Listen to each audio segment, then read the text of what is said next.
ale ute na ute tu pan tu ni hun hoi hun no mung musakina sabanya thak sunga ong ki kho mi mal kim mun tuam gam tuam pan ai zongina ong ki kho khem pe tu ni in tu ni thu pa sabat thu pa mi mal kim tunga tu pan hong tung sakim jet ta hen tu na tu na anuam the the na hun hong lao la tu pa te nom te ken zang un la tu in hun pi ki pan nom zel hi man ni na tim song as khom pa hi ni tu pa a in xiang thou sung a om hi tu pa a in xiang thou sung a om hi dai di de in om ta un dai di de in om ta un amai ya dai di de om ta un amai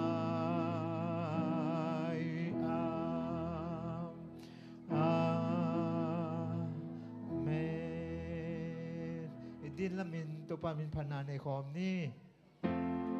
pa tum min thana om hen ta pa tum le kha xiang thâu tum a zong bian sin lai le tu hun bang in a ton tum in hi le tum om den điêu hiu amen amen. Let us pray together. Our gracious and loving Father in heaven, we thank you for this wonderful Sabbath that we have just witnessed. New souls that have accepted Christ Jesus as their Savior. We are immensely grateful and joyous occasion. We are delightful today that we're able to gather here. We ask for your Holy Spirit to be with us, dwell among us as we worship you together through songs and also through the Bible. We surrender this time once again and thank you for listening to our prayer. In Jesus' name we pray. Amen.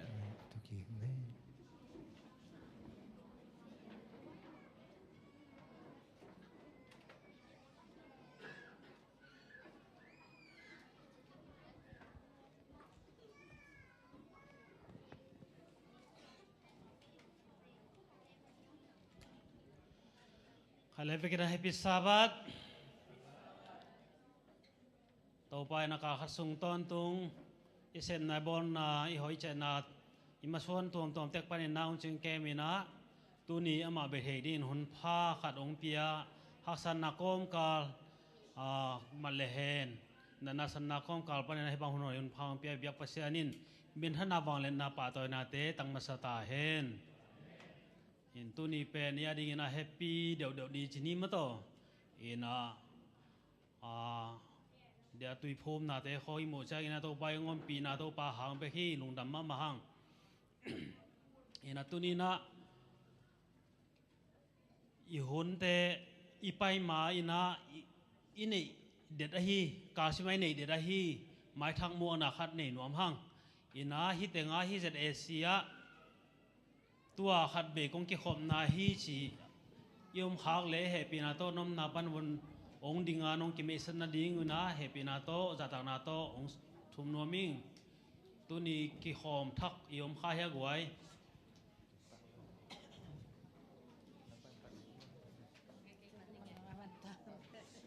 happy na to nong ki mesan na ding ko pa nong pa ya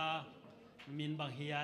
kha ma koi la mo mai chung ma to nom na teo nong ki gen na ding u je sun min tong thum no ming ke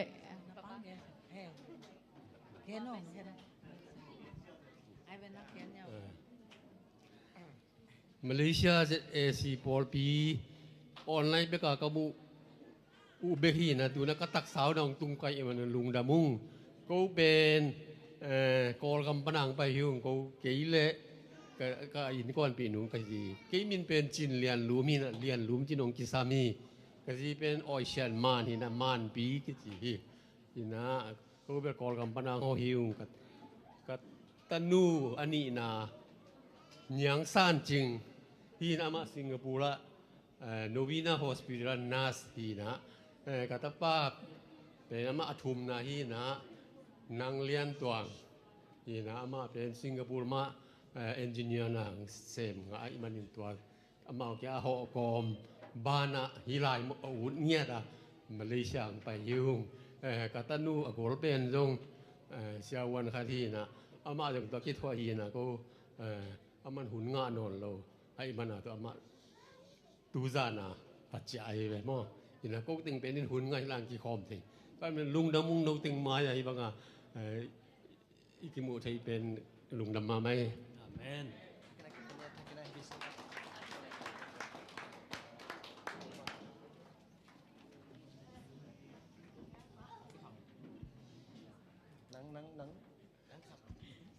cái nông mấy sẽ giàu nên nghe cả nụ tên mà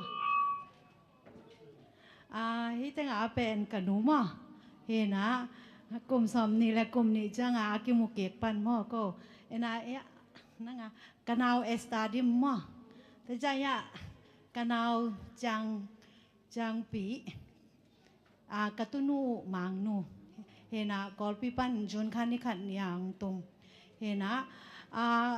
hi tanga mo ko phaisa jang lo e hi na toi chang in na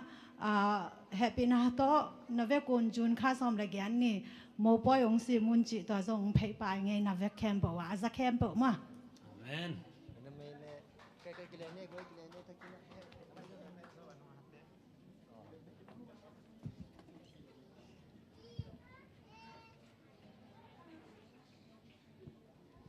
việc bia cái mũ thầy lùng đam mò cái bên cái hoa tân giang hi na cái miền chín với lùng đam mê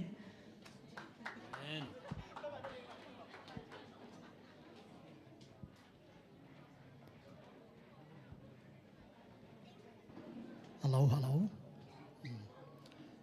cái bên ZB xem bắn mò để nào dùng siapa cái này na siapa tu kita cái chang wa tu ni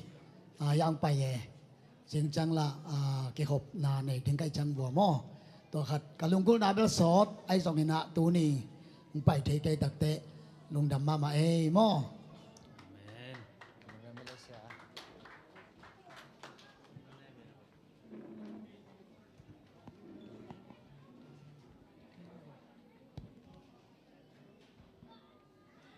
ฮัลโหลเกเป็นกามินนวมโนฮีนะก็เป็นกะหัวเป็นต้นจางฮีนะเกเป็นตุลายตะกำนาบานดาสงไกลงฮีนะฮีเป็นกานุนียังฮีนะเดนาเชียปานาจิมอเชียนากิมหนูฮีนะฮะกะโลมุตุยกิภูมิเดียงไอจังก็ส่งองกิคอมหิวจิมอลุงดาเว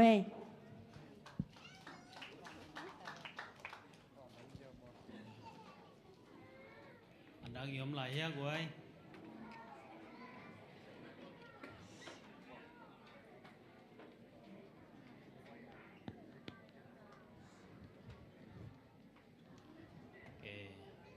นอนเราหิเลลุงดำมามาหัง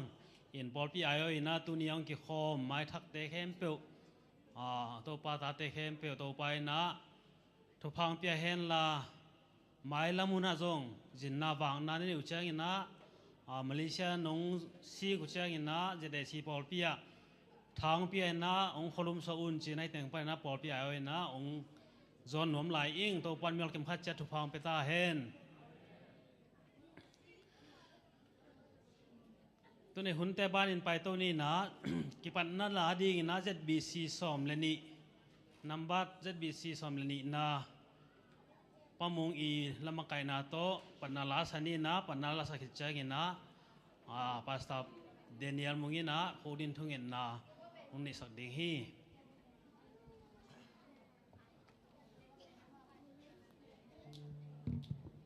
อีดินละมินะตัวปันพันนาในคอมนี่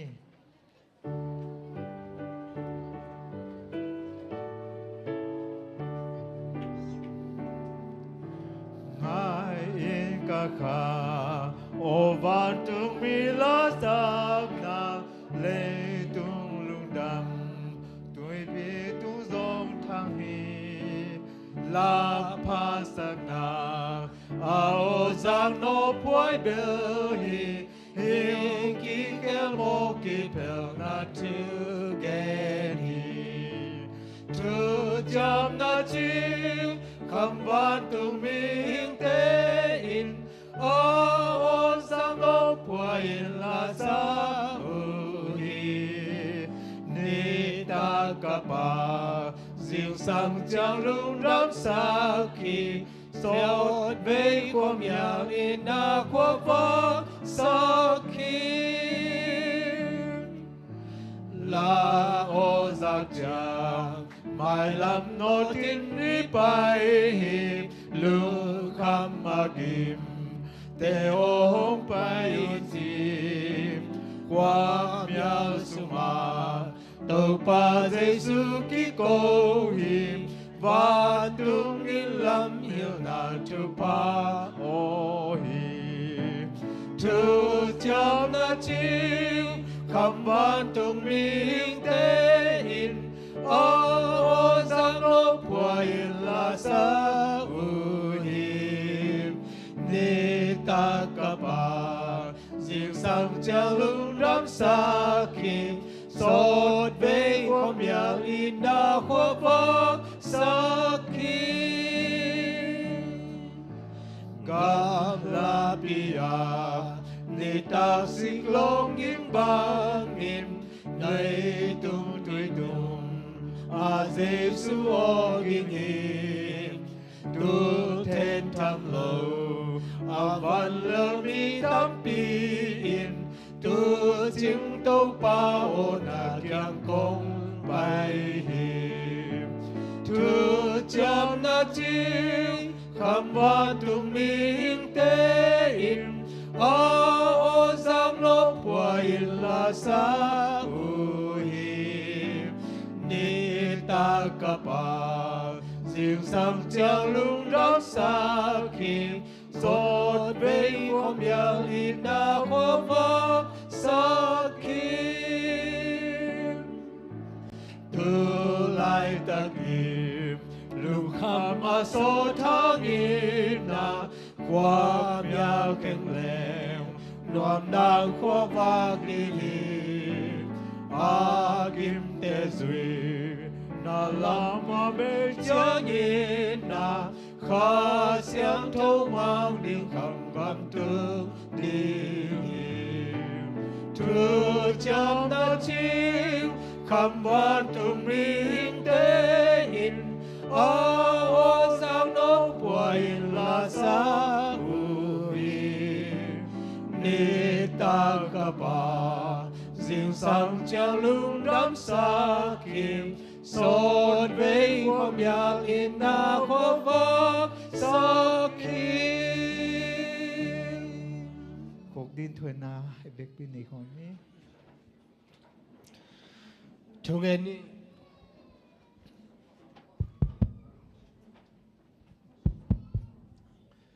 tàu pa maya cũng nên chúng em ni siang thâu vang liền cả biak cả tàu pa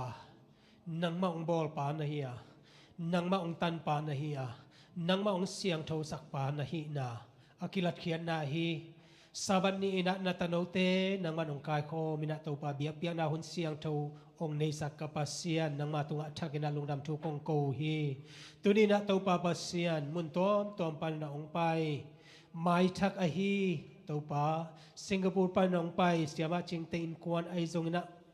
kolgam pan ong pai nusian le ata atuno te ai zong na tonjang pan na ong pai hi siana kim i nule pa ule nau te ai zong na tàu pa tuni na tàu pa pasian mun tom ong pai mai thak te nangman thu phang piak sak a ko te to ki pola hun nom te azat bek tham na hi tenga ong pai na wo tàu pa nangman ke mina atup asom na te le tàu pa thu pha tam pi to tàu pa pasian in lam azot te nang na jong tàu pa na manok kep sak in tuni na tàu pa sen ong pai na tanote lunggim aum le tàu pa lung sim suwa tang na tol ram na te ong piak sak in na thuak te tàu pa sen nangman dam na te ong piak sak in tuni na saban ni siang thoina nang ma to hun bitina ki pola hun nom tak ka zat the naung na tàu pa na khasiang thonong om pi in tàu pa o hi bangina hun nom tak zang che hi ma leong kapian na ka huwa ka tuyu kolgam zogama kidona kitana te omin o mi tampi na sabat ni te zong ai bangina zang che loina omuhi tàu pa kumpi hoi te ong pia in kagamong dam sakin nang man thupang pia sakin nang ma ong le nang ma ong bia na tanaw te nang man hun pa hun kilom te tàu pa pasien tuni tu hun ma mai na zong nang man ong piak sakin tàu pa pasien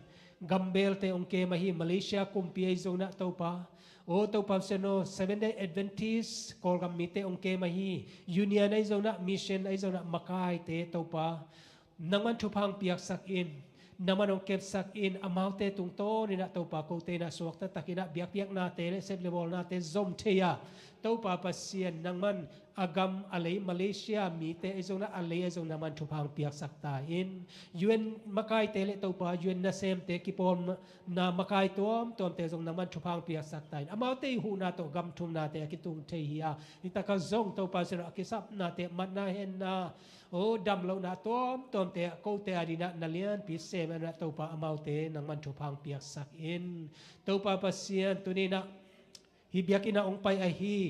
yuen kan nga nai lo lau thonga lung khama om na tanu te tau pa seno yuen kan anga thi nang lampi te tau pa naman ong hon sak a o anga khin te zong maban a om te khem pe wa nang man lampi hon sak na gam tum na leitang lungdam taka sik thi nang na tau pa naman thupang piak sak ta in tau pa pasian hi pol pi sunga đam lâu atom to mahi nu ching khan lun siama ching nu dim zaniang pasta thang kap tuang pi mang nian ching nu ching man pa thang pi zo na veng tom to ma om to pa basen na tanote đam lâu na anat na teu zong to pa tuam te khi sia hang zong to pa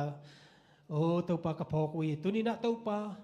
nang ma dam namang pa Jesu nay ma bang na tau pa tu ni tu hun mak mai na zong tau pa naman dam na teong piak sakan nang ma hoi na teong musak in nang manong kep sak in nang manong makai sakin bek tham na thong sunga oma hi Lucas pa le piu piu te zong na tau pa mi dang ka zong mi pi te zong tau pa om hi tu ni mak mai na zong lung sim so tak na te tau pa piak sak a so lo na tak sa so tak na to nang ma hoi na te tau pa naman ong musak in o tau pa seno pol pi sunga naw pai te hi nu kim nu ching lek nu kim noi zona nu mang nu nyang nu rudim nu nem nu le nu khom nu te to pa zor ka pho ko hi to pa nang man anaw pai te dam pi a suak chiang na ki a ki khei kul het lo na chidam takina suak bek tham lo na to pa akisam sum le pai te zong jewa jere nai na te to pa na manu kilang sak in to pa nang ma biak na siang to ki pan hi ung tu ni na to pa nang ma thu ong tang ko ding elda Joshua chi to pa man thu phang piak sak in to pa amuk akam pan ong pai khia ko te arina to pa kha an man phatak ong suak sak in ka hun teu abul alai atop dong na kha siang thon nong om pian nong zo pi nyan nang Jesu min to lu nam ko kom kong ki abui to pa pasian cô te hôn tu na hôn ngày tô ba cô la hôn in la hôn pian lung nop na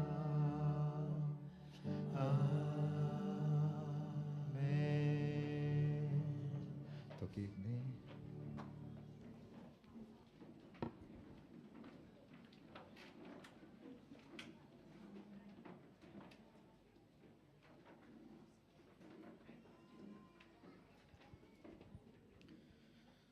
ai te tang ding in na pasien tunga thum nang nei sak pasta pa tunga lungdam ma mahang tuinai hun te banin pai ni na nei salam to biak piang na oma kai sak ding in na papau chian ding hanga to hi chang in na sum piang kai khop sak ding in na pa sang neu naw nuam pa le pamung zam mung mo to amau gel he pina to amau gel chal hi ni na sum pi kai khop hun sung in naเอาไปเช่นมินพันน้ำในสักดีนะนูนวมเล็กเล็กพอเตะตัวปลาบินตัวซ้ำนี่เอ็นมาแต่มันหิดตักเจ้านะสมเปียมนะปะเป่าไม่นะองในสวกดิ่งฮีตัวเต็งกิจมินนะดิ่งนอนลวินะตัวกิจมินนะซ้ำตัวไปนี่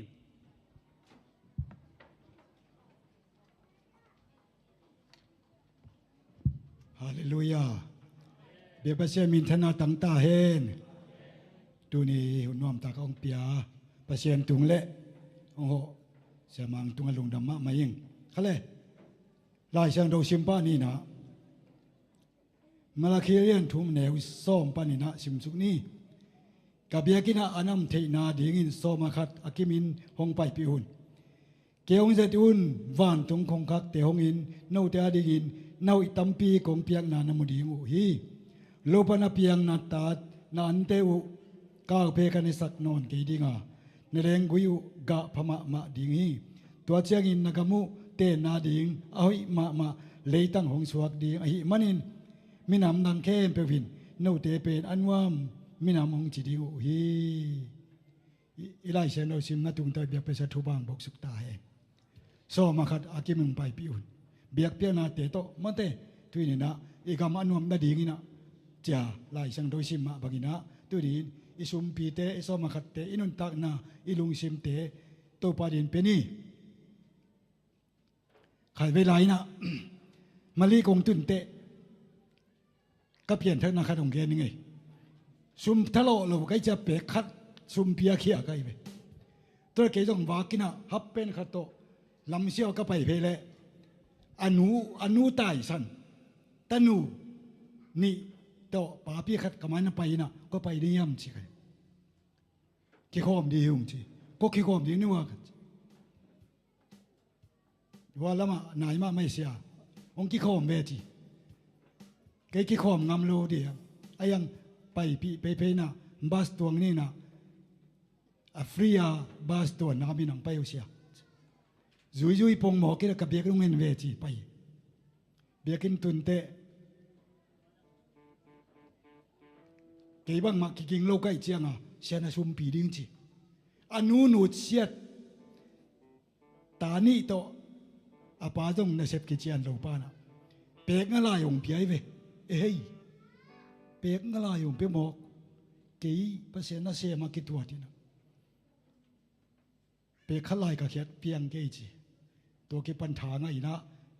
kai thei nak le pek nga lai khiat ding to pan kan lung si mang put ong piang thak sak tua hi na sep ki chian nei lo a ji na tai sap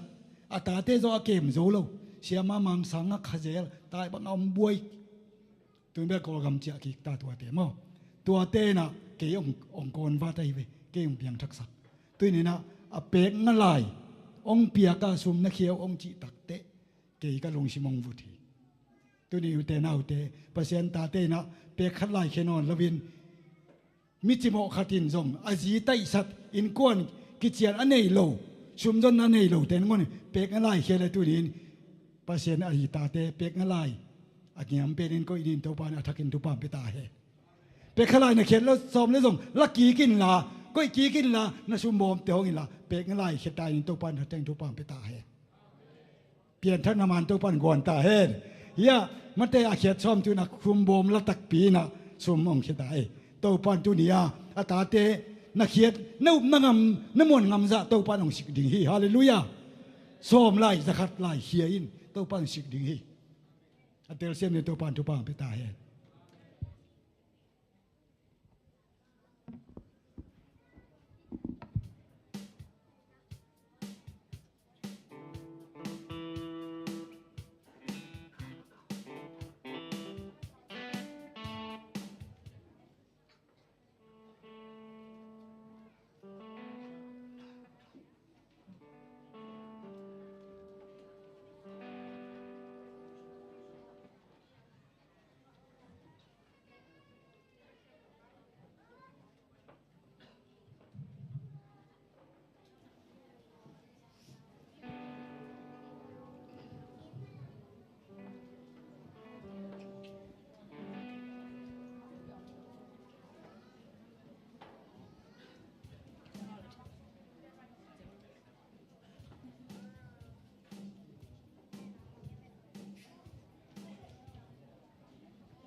lấy nun na lao na tâm nun tác gia đình lao na tâm nèo đình tang đình lao na tâm xin lệ tên đình nang ngon dòng này luôn chỉ là xa lao na vì về có mấy vòng pin hong con chang trên dâu đình hiang chỉ có kén na lao na tên ama go wino si chơi na lim guam sung nang ngon kan no khang kan lao nghe kê đi nam mô tum lên na chang khu tin kê ya đi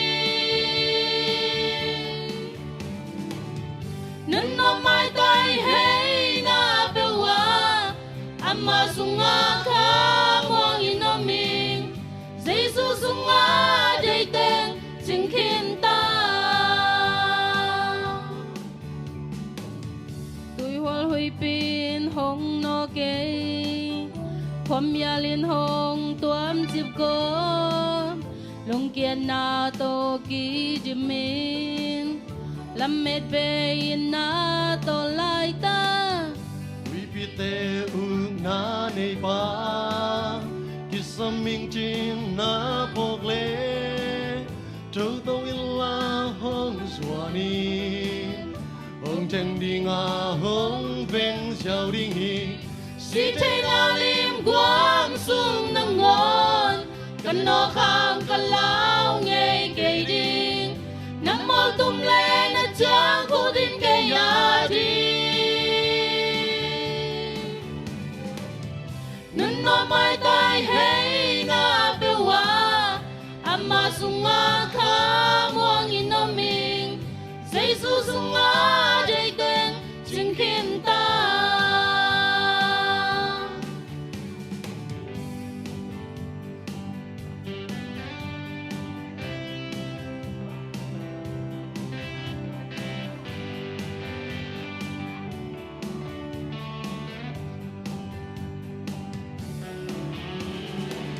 si thấy na lim quam sung nang ngon kan no khang kan lao nghe kê đi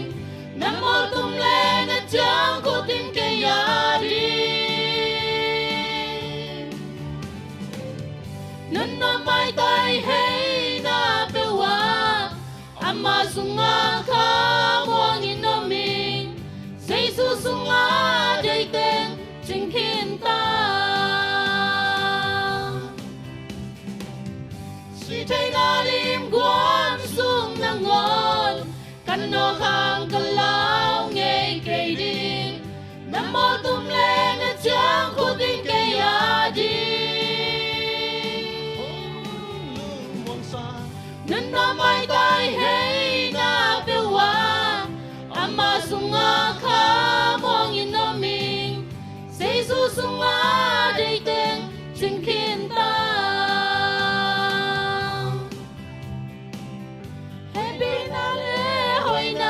Jim Kinta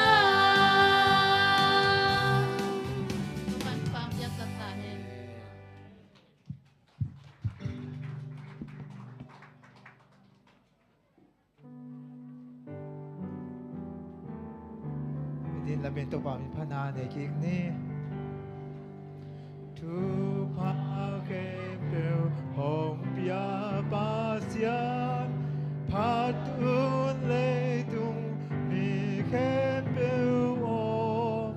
patun ban tung mi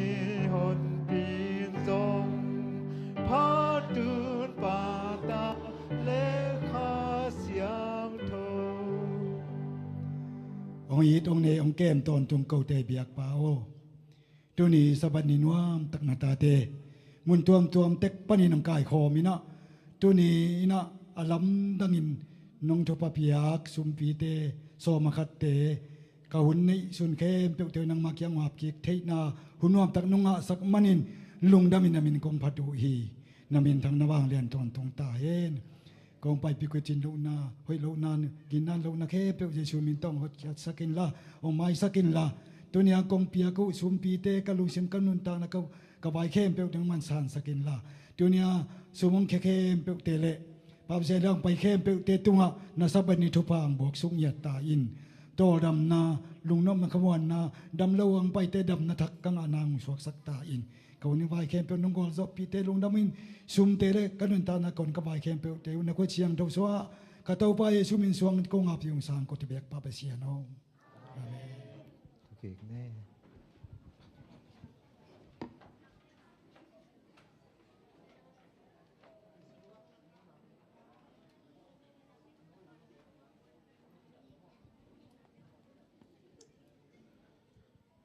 สมพิหันถอนน้ำในสักเปล่าฮิตันเละสมพิไก่ขอมน้ำในสักปลาสั่งแล้วเละปลามุงตรงมาส่งลงดำมาหังตัวแบกทำเราอินะสมพิดอนสุงินะเอาหอยตักเละละมาหอยตักโตประเชนมินพันนางในหนูหนุ่มเล็กเละปอลแต่ตรงมาส่งลงดำหังตัวไปนะหมายลำหัวนะมามินพัดโจเซมดิ่งินทุพพาเตียงเปียกสักหลายตาเห็นตัวนั้นหุ่นแต่บ้านไปตัวนี้นะปอลพิคอยเชสคอยอิสัมไมนะหุ่นในดิ่งตัวนี้ไอเตะขารองบากดิ่งเสียไปอีไลสังทบุลผู้สิมนาองในหนิงก้อยกิมุทยามจีเลเอฟเฟซาเลียนขัดอเนวทุมเอฟเฟซเลียนขัดอเนวทุมคริสโตเอเตอิกิปอนาหางินวันตุงกัมปนินขาโตกิไซเลสองน้ำกิมหงเปียหิมันินเอเตตุปาเยซูคริสปาอหีปะเซียนตุงะอิลุงดำนาโกเจียนนี่ขัดเบียงสิมกิงนิงคริสโตเอเตอิกิปอนาหางินวันตุงกัมปนินขาโตกิไซเลสองน้ำกิมหงเปียหิมันินเอเตตุปาเยซูคริสปาอหีปะเซียนตุงะอิลุงดำนาโกเจียนนี่อิสิมเขียโตบากัมมัลโตปันทพังเปียกสักตาเห็นตัวน่าเชสคอยาสัมโตปะหินี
sen min phan naung nei pol pi mi khem pe to pan thapang pia kim sak cha ta hen azang ngai mel kim khat cha ti ta le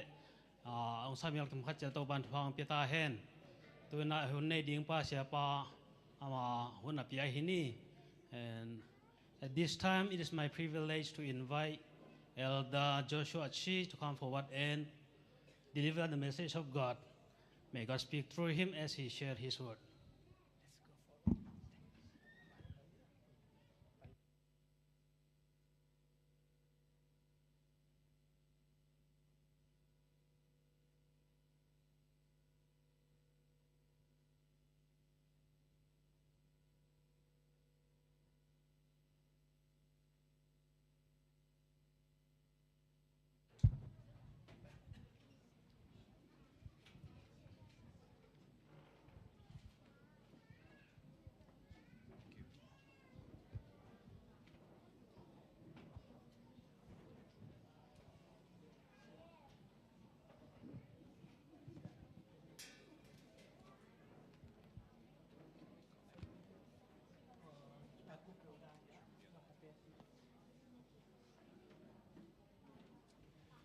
Happy Sabbath. Happy Sabbath. Is it correct? If I understand correctly, Zomi means people of Zo. Yes. Okay, so happy Sabbath, people of Zo. Happy Sabbath. But more importantly, happy Sabbath to all people of God. Pasien mi khem pe wa ading ina happy Sabbath ben tapi mama hi. All right. No problem. Sure. So to begin with, I'd like to bring the greetings from the office of the Malaysia Union, of course. Malaysia Union Zoom pi panina teng ai tangena na vek pi na teng ang no setting ei. And also from our union president, Pastor Abel Bana. Pastor Abel Ubanai the hia amanzong for pi mi te na no set sakin china ang vai kha ke. I hope he has been here before, Pastor Abel. Yeah, so maybe some of you remember him. Okay. Yeah. And I thought of wanting to show some pictures, some number, but it's okay. Let me just bring it to you just through narration. We are all part of a global movement. Yeah, we are all part of a global church. Tu ni na man pong por khat kong la nop omina ai zong ina lem the loi man in athui na ngen ziaw ning ina ei teng khem pe pen leitung bu pho ma 7 day kalsona I kalson khom te hi. You know, about this time in the morning of Saturday, or what we call Sabbath, all the churches around the world will come together and worship together. Sabat ni jing sang hi bang hun ta chang ina leitung mun tuam to mak koi koi ai zong ina por pe mi te pen ama om na te ka sabat jang khom ding hi. You know, by the end of 2024, our world church membership was about 23.6 million. Tu ni le som ni le li chiang chang ina leitung bu 7 day member pen tur som ni le million som ni le thum war bang pha hi. But by the beginning of this year, 2026, I understand that the number is approaching 25 million. Hina tu kum ki patak cheng ina million som ni le goka khang tau hi. So I'd like to echo again the advice from our World Church leader, the General Conference President, Pastor Erton Kohler. General Conference leader pa tung panina atugen po khat ang homson king noming. So he has been saying a catchphrase, okay, which I hope you know, which is grounded in the Bible and focus on the mission. Rounded in the Bible, focus on the mission. Achi pen hitanga zong sia po khat ang pai tan zong gen ngai mare hina to pen tuni nakat vei tom chi khat ang gen king noming. So in simple terms, our World Church leaders hope and pray that every member of the Seventh Adventist will base their life on the Bible. 7-day Adventist ibulpi na isyapi te imakai pite na 7-day Adventist aneu pen panina agor pen dong pen anun tang nau pen la siang tho to akizom nun tang na ane ding pen de hi. While we depend on the Bible for as our guide in our everyday life, nisim inun tang na pen lai siang do tung aking ading ideya. We also do not forget that there is a mission for everyone. To khi do cheng ina ipok dinga mikimina pasien na sep ding maban inehi. And this is the reason why the World Church would like to continue, emphasize and remind every member of the Seventh Adventists on these 4 key areas. Toy manina hi konggen ding thulu teng ben 7-day Adventist mikimina nisimina inun tak pi ding ihop son ding idehi. So 4 key areas, 4 key areas. Namli hi dingi. Number 1 is called communion with God. Number khat na communion with God hina pasien to kizom china hi. Our relationship to the one true God. Ate pasien to pen kizom ngia ding relationship nei ngia ding china hi. Number 2. Number ni na identity in Christ. Identity in Christ na Christ sunga hi na mare Christ sunga hi na nei ding china hi. In simple words, who is Christ to us? Abai zoina ongen leng Christ pen aya ding ina bang hiam. Do we truly know who Jesus Christ is or was? Jesus khazi ichi pen ithei tak pi hiam. And when we call ourselves as Christ's follower, disciple, what does that mean? Ele khazi nung zuite ichi tak chiang ina bang ichi na hiya. The third area athum na is unity through the Holy Spirit. Unity. People of God should be united.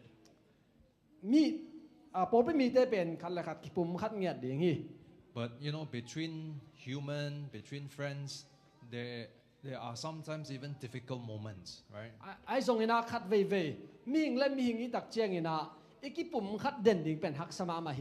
But it is only through the Holy Spirit that we can be united.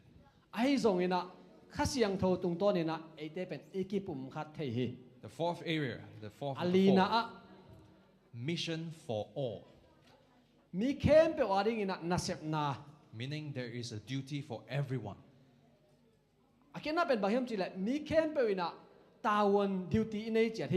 Everyone can do something.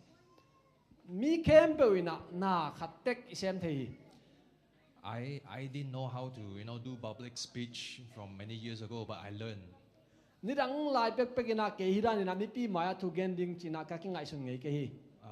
don't require everyone to do public speaking, but there is something that you can do.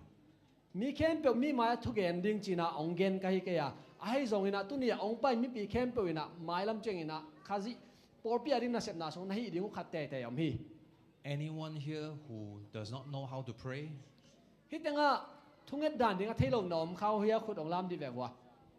So everyone can pray. Prayer is very important, but don't forget. So we have the key areas: communion with God, identity in Christ, unity through the Holy Spirit, and mission for all. Remember these 4 key areas.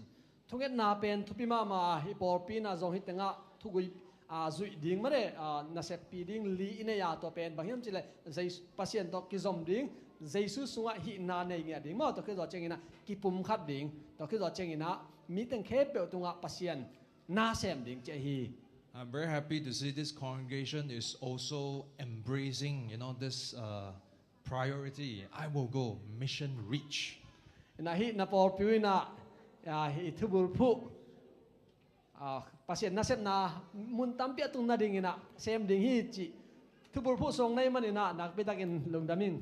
We always need something to keep reminding us. The word reach in English, actually it represents something for this division in the next 5 years.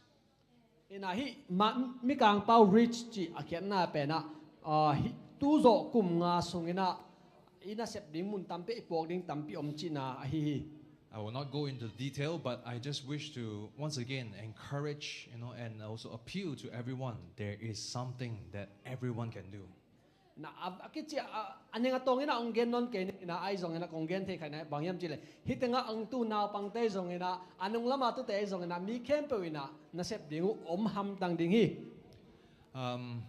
I think by now you should know my name is Joshua.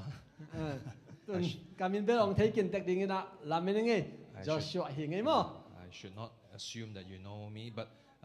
yes, once again, happy to be here this Sabbath. Tuni Sabbath hi tanga kong zat thấy nak pitaken lung daming. When Pastor Daniel contacted me, or rather reminded me on Thursday, brother, this Sabbath you come, yeah?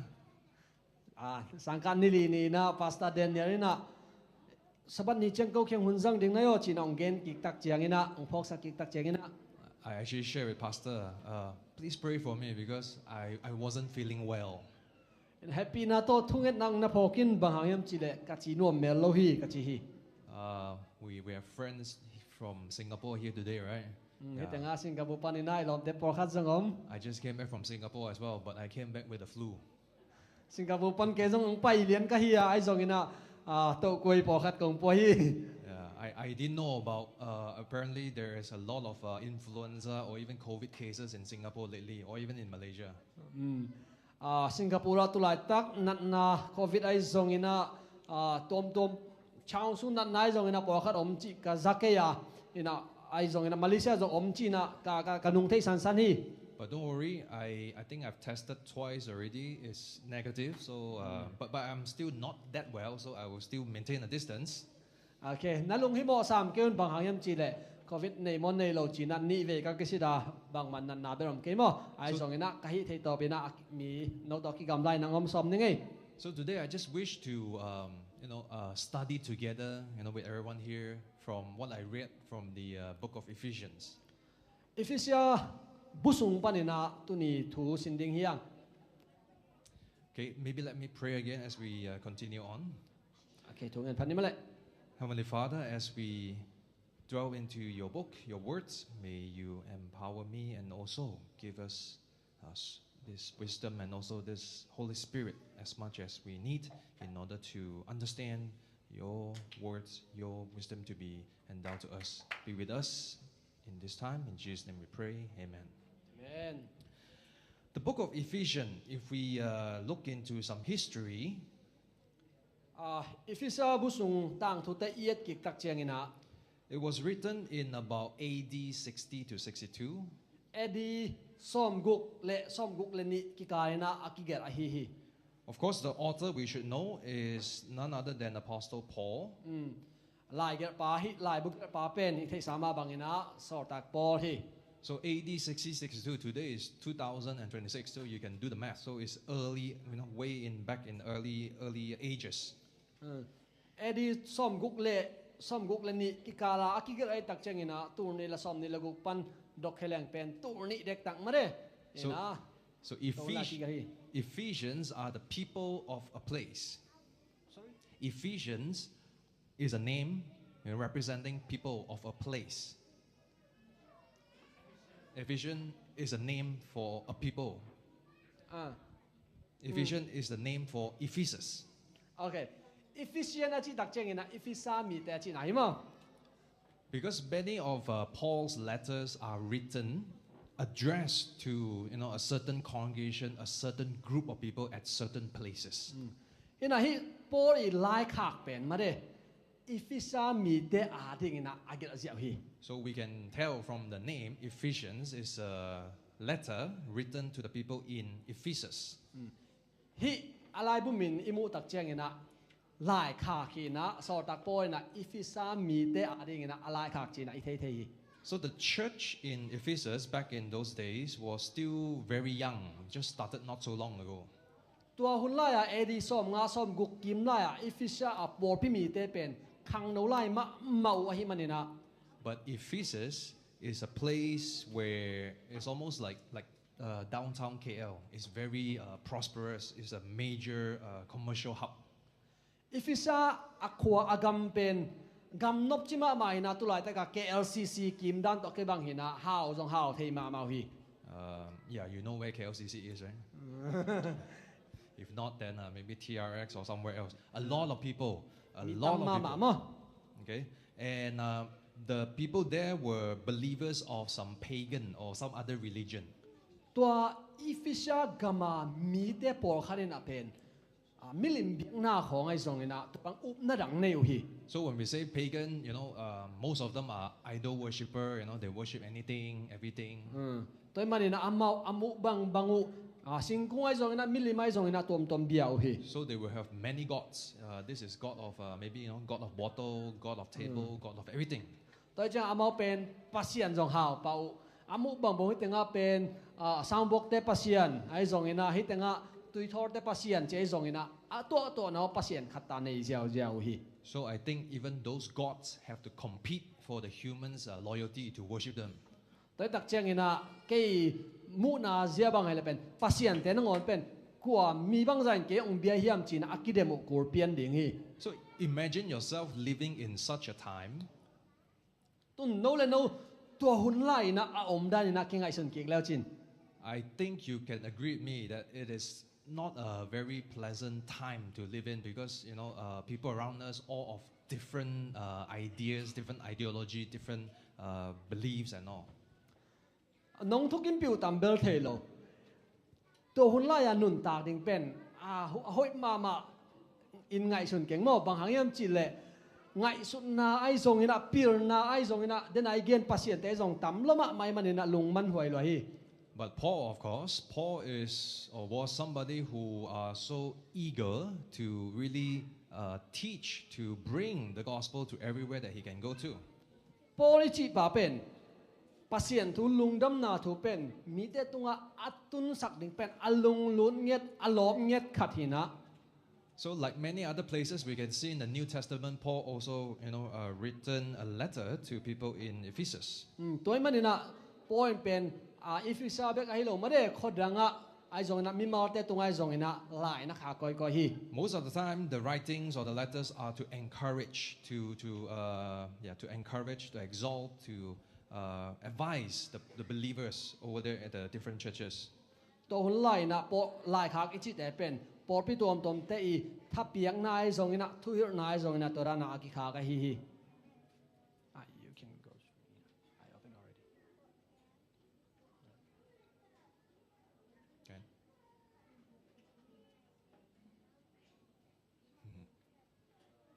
Maybe anyone can press for us.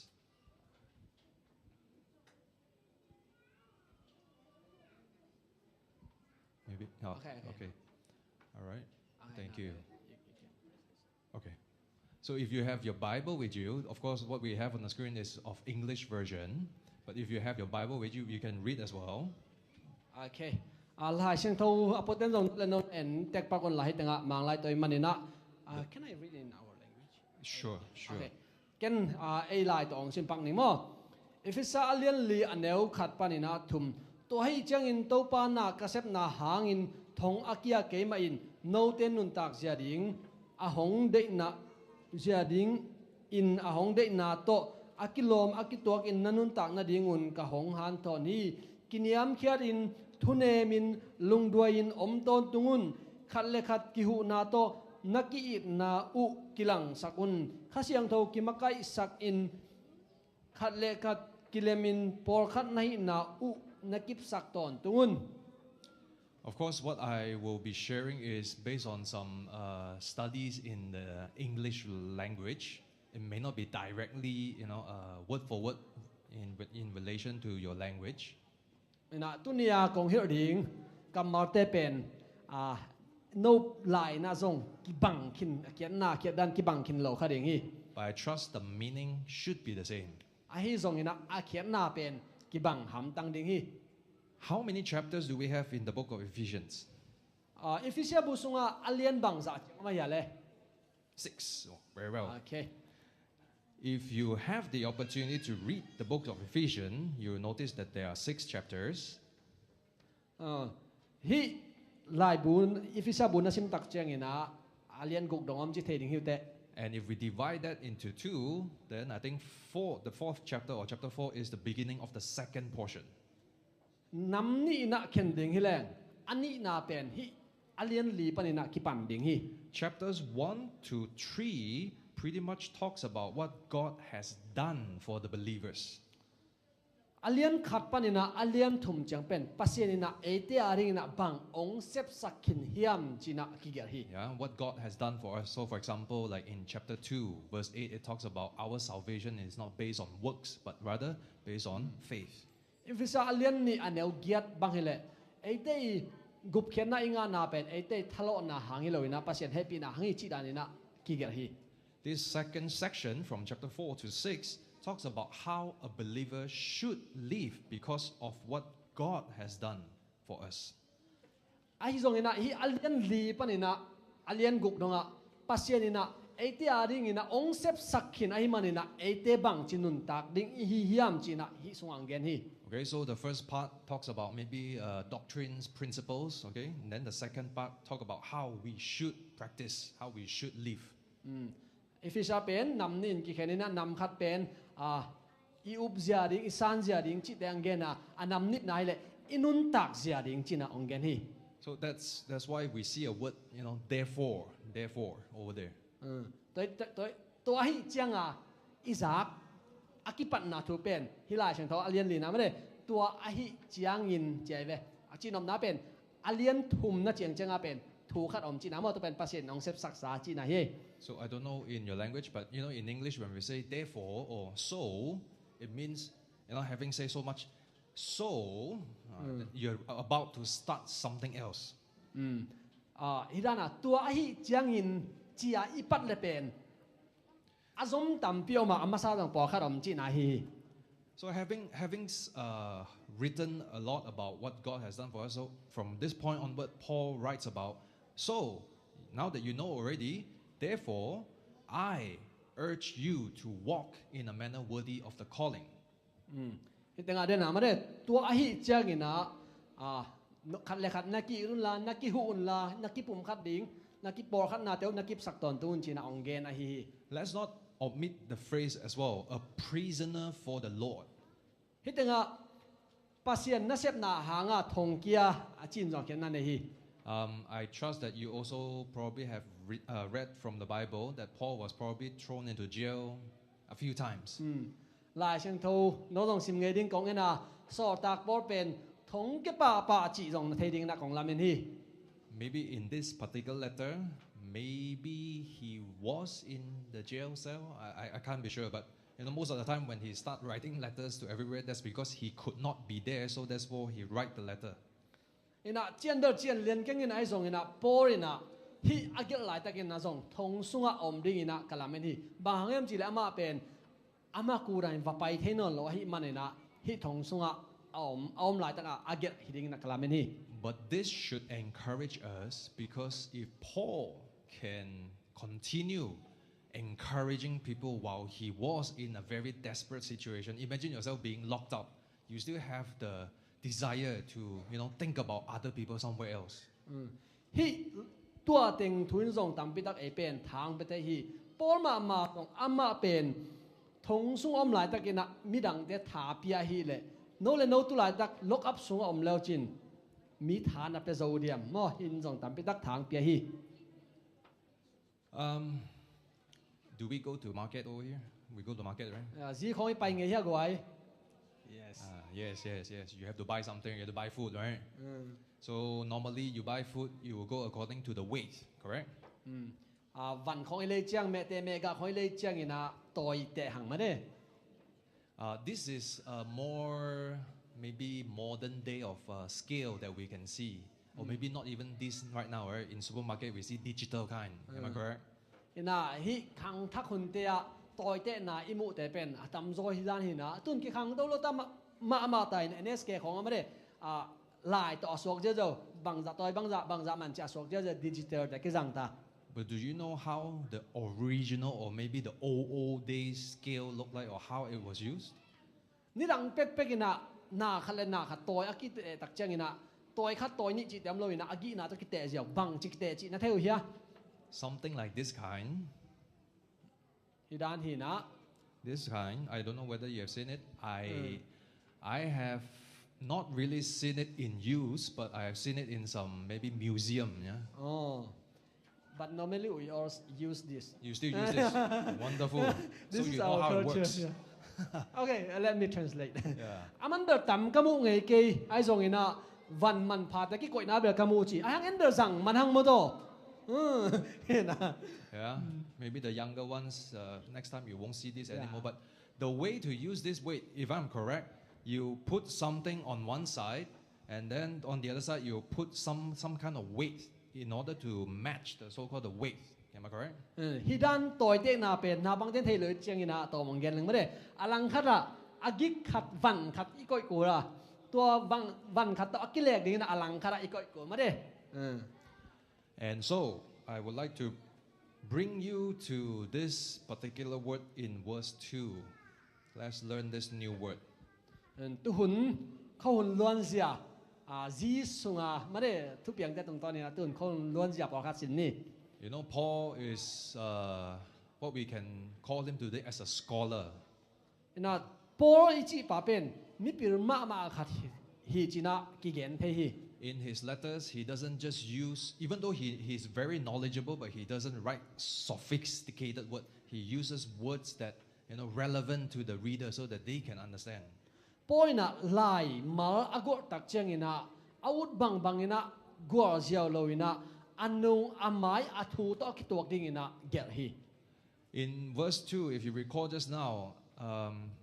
verse 1, part of verse 1, he urged the believers to walk in a manner worthy of the call, right? In verse 1. Alien khat na nun tak zia ding din akilom akitok nun tak na ding kahon han thoni achi na mare akam mal zat khat pen. So the word worthy, in English the word is worthy, is this word in Greek. Man aman chi again na pen mare bang hiam chi de. Okay. Ei lai alien der mu keng ina ai zong ina amang la ya worthy chi na man phat na again na pen is this Hebrew Greek Greek pau ina hidan ina alai omi mo I chi dan pian kha de. So it describes the word this should read axios. The word axios, it describes something, placed on the scale what we saw earlier, that is balanced, Axios kichina axios ichi tak cheng na de na ma de ama khian na pen baghem chi de van akikoi toy khai na tunga akikoi van akikim chi again na hi. So in another word, we can also call that the so-called the word worthy is equal in weight, same. Toy manina man phat na chi kam ma worthy pen agi na zong toy khai zong kikim chi na ki ngai sun thei. So if we go back to the Bible verse, it says, therefore I urge you to walk in a manner worthy of what? Worthy of the calling to which you have been called. Note there, in verse 1.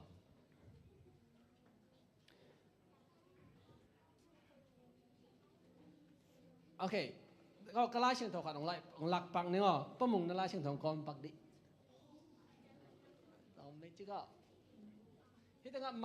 Aman gen dian loi tak cheng mo because we have different version.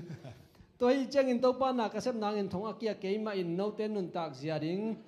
a hong de na to akilom akituak nun tak na ding un ka hong han tho ni chin hei tanga ai pawan be akilom akituak chin ang mang pawan be aman phat na gen mo. So to use another way to explain, so Paul is trying to ask the people to walk.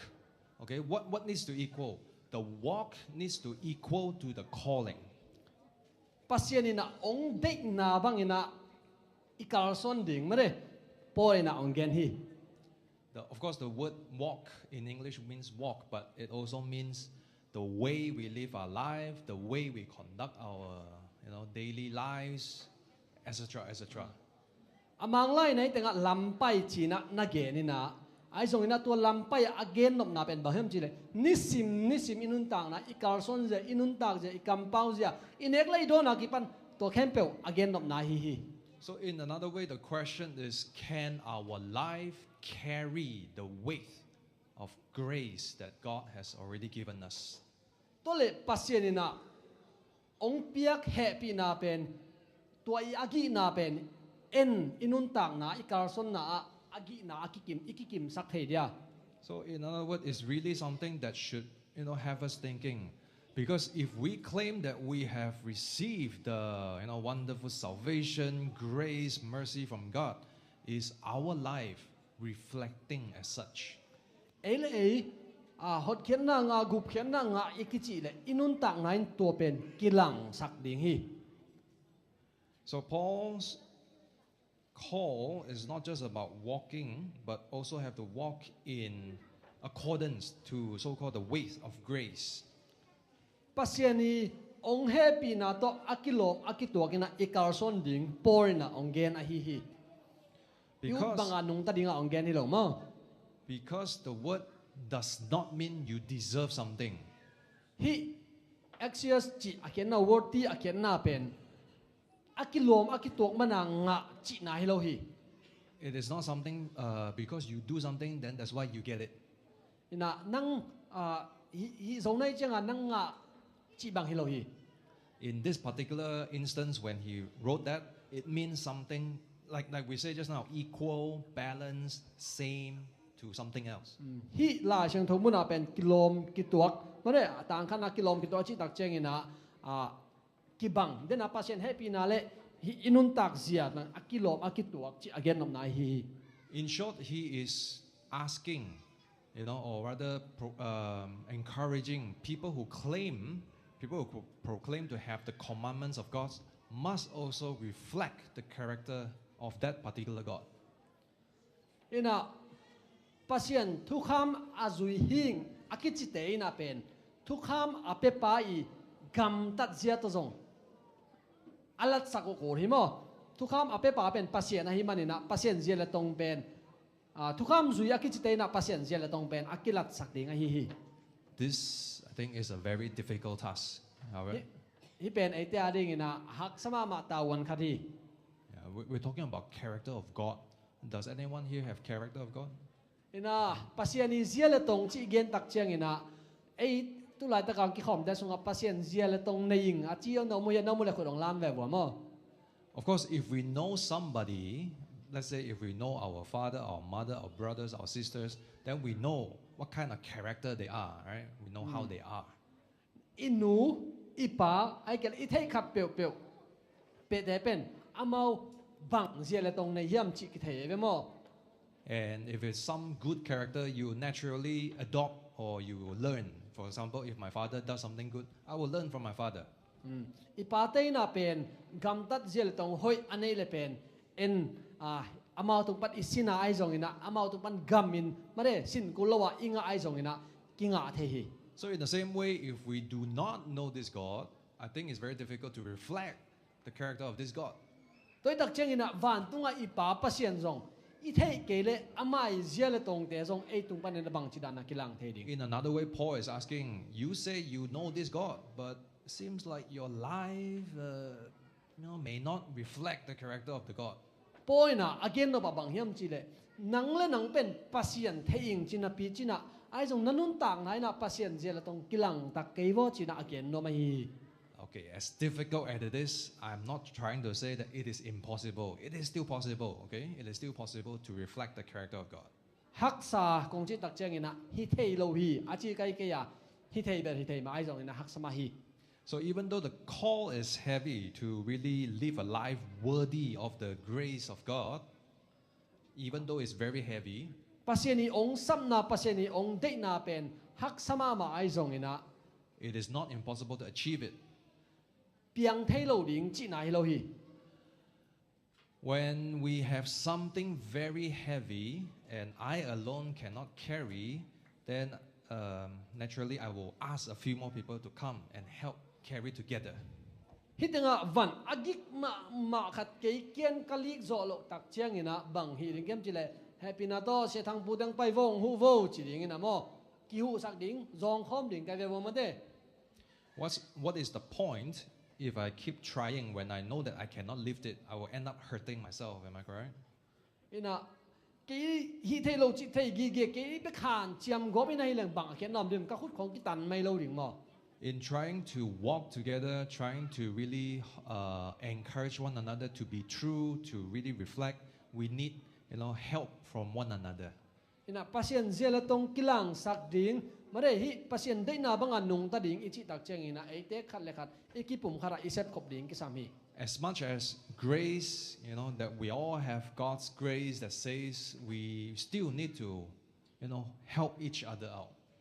Ina pasien happy na pen effect pi ading ai manina ahi zia gina effect pi main zong eki hu liai liai ding ben ki sami. We need to recognize that we cannot do everything.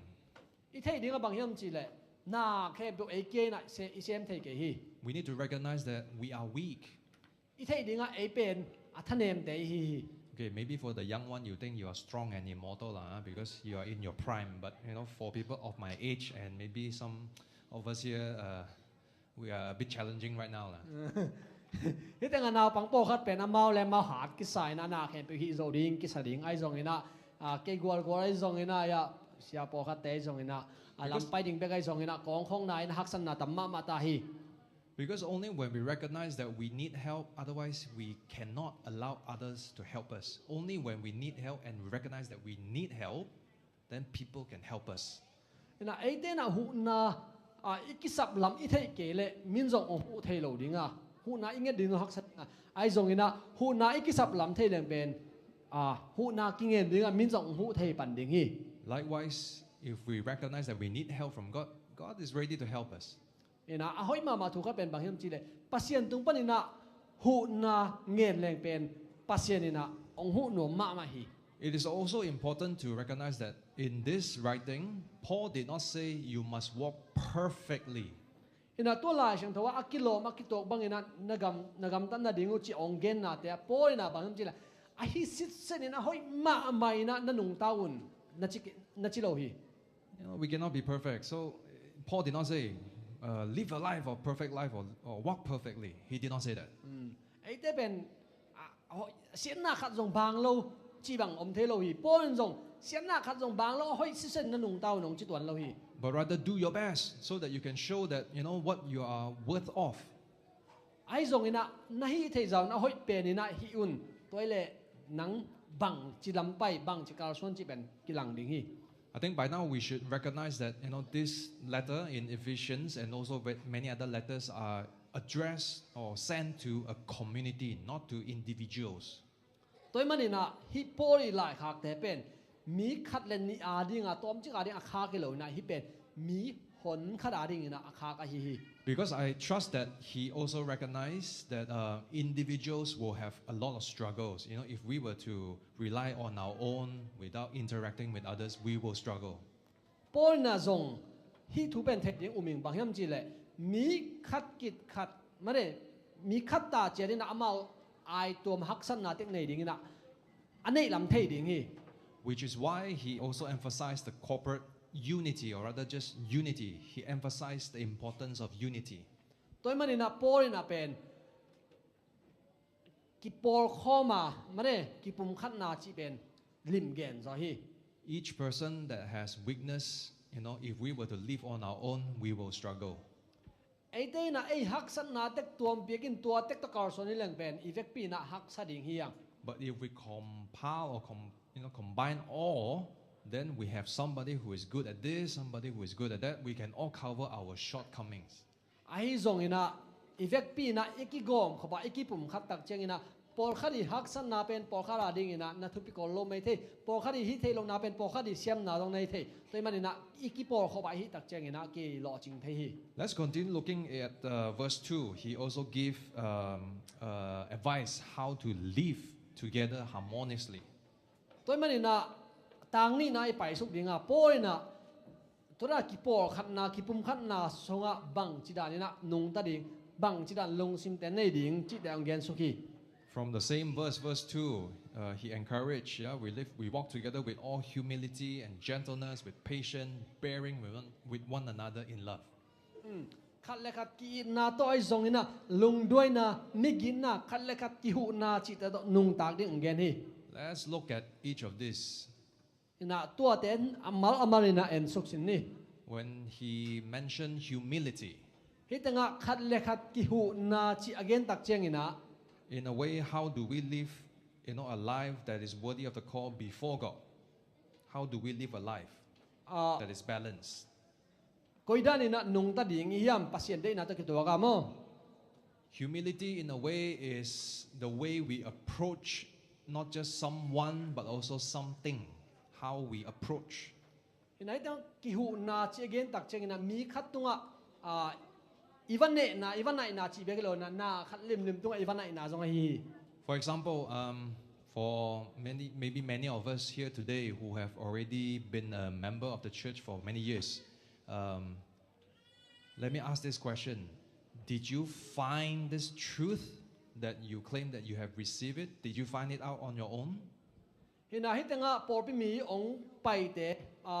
por pi mi 7 den na so zong sort ve pi ka dingi to nanga u thuman thu tak pen no le nowa amuk khia nai wa. Did you find it on your own, or maybe someone else or somehow, some other ways approach you and you found it? No le nowa va zong ina lai so le mi na amu nei wam a hi ke le mi khat pe wina ong nei na ong ku pi na to tung to na pasien thuman thu tak a thei nei wam. Let me try to use another way to project the difference. Hold on, yeah. Kam mau dang to gen som lai ning. So humility could be, let's say, okay, I'm trying to contrast someone who has humility and someone who doesn't. So humility, how can I serve others? Okay, hitanga mi hu nop na lung sim anei khat le mi hu nop na lung sim anei lo khat kong te kak dinga mi hu nop na lung sim anei penin amma ri na bang hi sak the ding hiam china ngai suni. Okay, humility, how can I serve others? So the one that does not have humility, how can others recognize me? Adang mi hu nop na lung sim anei lo penina bang ngai sun hiam chi le mi dang te na kei bang ching thei tam bang chi kamin than tam china ngai suni. On one end, the focus is on other people, right? Hitanga mi hu nop na lung sim anei penina hai le pen amma i ngai sun na pen mi dang te bang chi hu ding chi ya hi. On another end, the focus is on me, everything me. Hey, how come you don't know me? You know who I am? Alang khan lama mi hu nop na lung sim anei lo pai ne le pen amma i ngai sun na ken pe pen amma nga ding bek bek ya bang keng thei lo ne ya bang keng pe lo ne ya bang ken nga lo ka ya chi na kei bek bek ngai sun hi. Humility, in simple words, it just doesn't focus on personal importance or prestige, status, position, etc., etc. It doesn't do that. Ina hitanga mi hu nop na lung sim anei te chi kam mai na pen ba hiam chi le amma i min le za ding amma hau na ding amma ham phan na ding chi te ngai sun kir kal lo hi. Can you imagine the difference if we have many people of this in our community? Yeah, everything about me, me, me, and me. Ina nangai sun sin lao chin hi por pi sunga kei bahang ken nga lo bahang ken keong ki thei lo bahang ka tua ching ki chi angai sun bek bek min hon khan nei leng bang a chi tam ngai sun sin lao chin. If you have many of this kind of personalities among you, then every day I think there will be war, right? War. Toran ngai sun na an nei hitenga por khat om bang hi lao chin pen iki khop simina pen gar ki do na om khaden ding hi. On the other hand, if we have many who keeps caring for other people, right? Hey, how are you doing? Do you need help? Ahi zong ina alang khat lama no aring bang hi sak the ding ka ya katun na kong on dia che zong ina mi aring na kat ahi nom den te to om khom de to bang bek bek om khom nei leng pen bang za ta nom ding mo. Which one do you prefer to live in? To le no koi lam ut mi hu nom na long sim anei pe ut mo mi hu nom na long sim anei lo ke a chi den te ut. Humility. Humility is in short, the importance is that we need to recognize we did not find or own something, but rather all this are an arrangement by God. Ina to cheng ina to mi hu nom na long sim nei chi tak cheng ina na khat pe pe zong ke le ke ya ka hi lo ma re ina pasien ina ong pia hi chi na angai su chem te zong hi pa hi. Humility is the first qualities. Gentleness is the second quality being mentioned. Ina hitenga tang ni na again nom na ma re mi gi na chi again hi.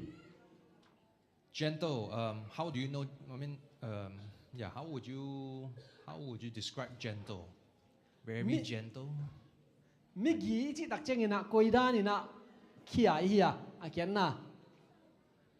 Maybe the opposite way of gentle is very rough. Yeah, very rough. migi chi alang khalama bangomem chi le ya ber bai so sen mare migilo.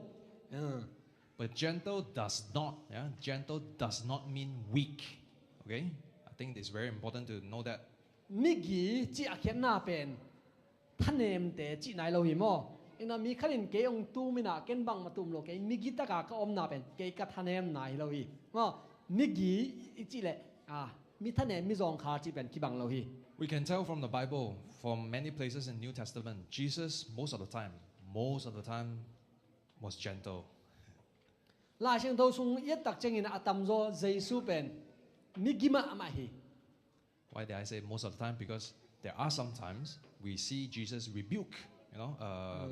correct people, right? Atam zo chi kamar kong san na pen bahayam chi la khat vei vei Jesu zong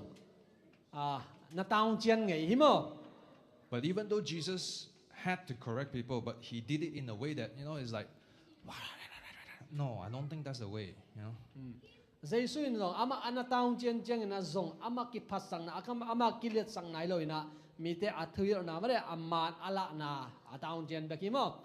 Gentleness would allow us to try to correct or try to encourage, lead, or even disagree with others without being very harsh. We assert, we are firm, but we did not go rough. Okay. Migi chi akhen na pen bang hem chi le midang te ngai sun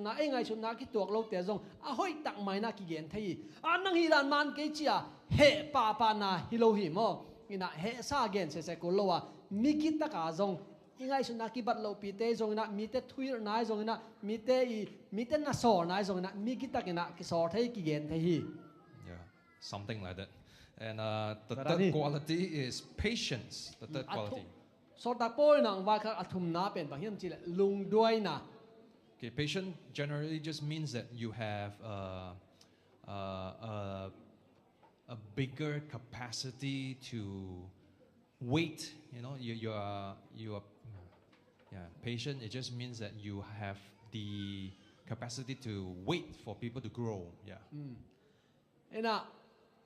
lung duai na achi tak cheng ina bang hiam chi le. Nang ina mite khan to na ding ina mare mun gor pi khat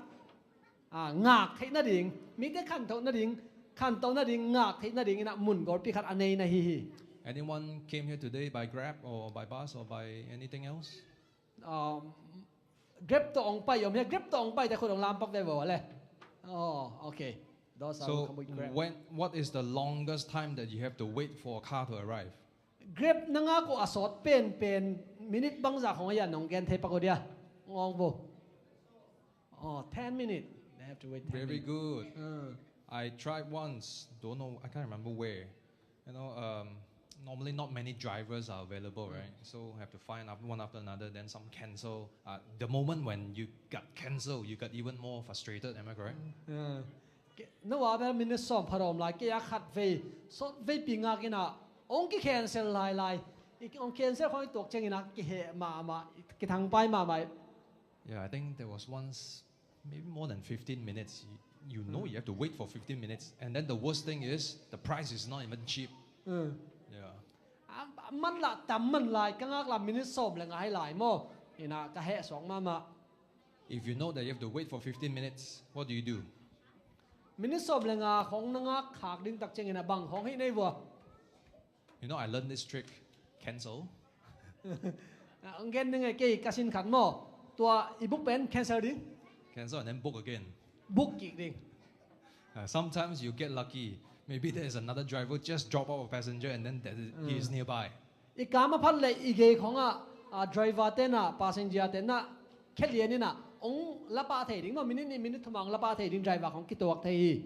There was a time when you cancel, you have to pay a penalty or something like that. So I didn't really do that. But lately I found you're not going to be penalized. So I have fun trying that. Ina khat ve ve chenga driver dang tung dek tak khole be khat ve ve kiliao kha thei mo ai zong ina I cancel ki pa le be kiliao khalian loi manina ke bang nuam sai ngai. So you can tell I am actually a person not much patience. I can't really be patient. Toi tak cheng ina tun ke pen alung doi phalo mi china ong thei thei ta hu te. But the exact quality mentioned here is one that really requires a lot of long suffering, willing to endure, willing to even embrace disappointments. ข้าเสียนนาเฮนาจิดานามาเรทวกนามาเรตั้มปีอาอมอังเกนไหนแต่งะลงด้วยนาเกนตักเจงนะ Because everyone is not the same. You may be running at a faster pace, I may be running at a slower pace. For you to wait for me, you will be frustrated at some times. นะคัดเวมิ่งแต่เป็นคัดเลยคัดกีบังโลปอคัดตายหาดอมดิงลำไปหาดอมดิงปอคัดอาสกายอมดิงอันนั้นมันล่างรถตักเจียงนะเกยตุงะนะเหของโซเพียร์ดิงฮี But that is the wonderful thing in how God created mankind, each with a different, unique kind. Not all are the same. ตัวเป็นปัสเซนีองบอร์สามีแต่ตุงะหอยมาถูกกันที่บางทีเรามีแค่เปอิเซียมนะอีหอยเหล่านาจิแต่กีบังโลหิมันนี่นะ Patience is the third quality. The last one in verse 2 is it reads earlier bearing with one another. So in short, it's tolerance. ฮินะฮิตงะอาทุมนาเป็นลุงด้วยนาฮินะฮิตงะเป็นนุนเนมนาไม่ได้นุนเนมนาฮิอาลีนา So as I've said, some run faster, I run slower. So sometimes you may be frustrated. เดินหน้าก็เกินดันไม่พอคัดตายหาดแต่ดิ่งนะตายหาดโลเตะเป็นหมู่ดาหวยมาทางไปหวยมาฮี If you're not tolerable enough or you're not patient enough, you just keep running without taking care or even asking where I would be at. นะสีของนาไปอุจังนาตาแต่ของเป็นหัวของดักโดดตักเชงนะลุงด้วยนาในโลบังแล้วจะนึกเป็นไปช่วงดิ้งมาเอาเหลืองเจนเอาเหลืองเจนเกี่ยวกันจีพีอาร์ดิ้งในแบบว่า But if we want to grow together, this is the kind of thing we need to be willing to do. We need to be patient with one another. We need to really bear with one another. We grow together. แต่มันนี่นะอีกกี่ปุ่มขันหนาอีกขันตกหนบเลยขัดเลยขัดกิลุงด้วยขัดเลยขัดกิมิกี้ขัดเลยขัดอีกกินุนเนมดิ่งเป็นทุกปีฮี Somehow we all have weaknesses. บางครั้งเห็นจีเลยอีเวกปีน่ะทะเนมหนาอินเอเจียที่ I'm not good in everything. In fact, I can be weak in many things. เกเป็นหน้าแคมเปวะกะฮิหน้าแคมเปวกะเสียมกะยา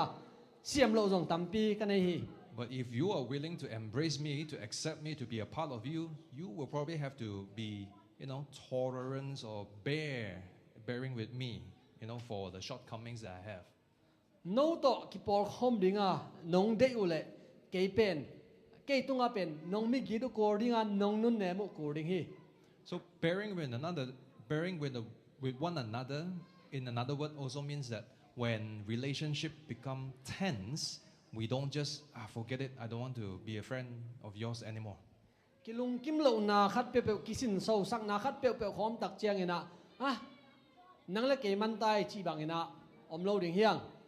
On the other hand, it means choosing to continue loving you or people around us despite our weaknesses. อีท่านเอ็มนักตั้มปีเตมาโตมาเรอีนาโตการสอนคอมลายดิ่งเตอร์นาฮี Unity doesn't mean because this person is nice, so therefore I choose to unite or love this person. กิปุ่มคัดนาจีเกนตักเจียงเงินะอามาเป็นอเมรหอยไอตักเจียงเงินะกิปุ่มคัดนึงเอจีนาฮิโลวะ Because if it is easy, everyone can do it. กิปุ่มคัดนาจีเป็นฮักสมามาฮีใบมาเลยเป็นมีแค่เปลกิปุ่มคัดเทดิ่งเอบางกิปุ่มคัดเทโลเยี่ยมจีเลยฮักษาไอจงเงินะข้าจีสงะเป็นตัวฮักษนาเป็นโซดีนะ In a community, tension somehow will be there. กิปอนาข้าได้จงปอปีคัดลิมไอจงเงินะกินนบโมนาไม่ได้กิลุงซิมนบโลนาเป็นอมเตเตดิ่งฮี And when we try to encourage everyone to maintain unity, it doesn't mean that there won't be tension at all.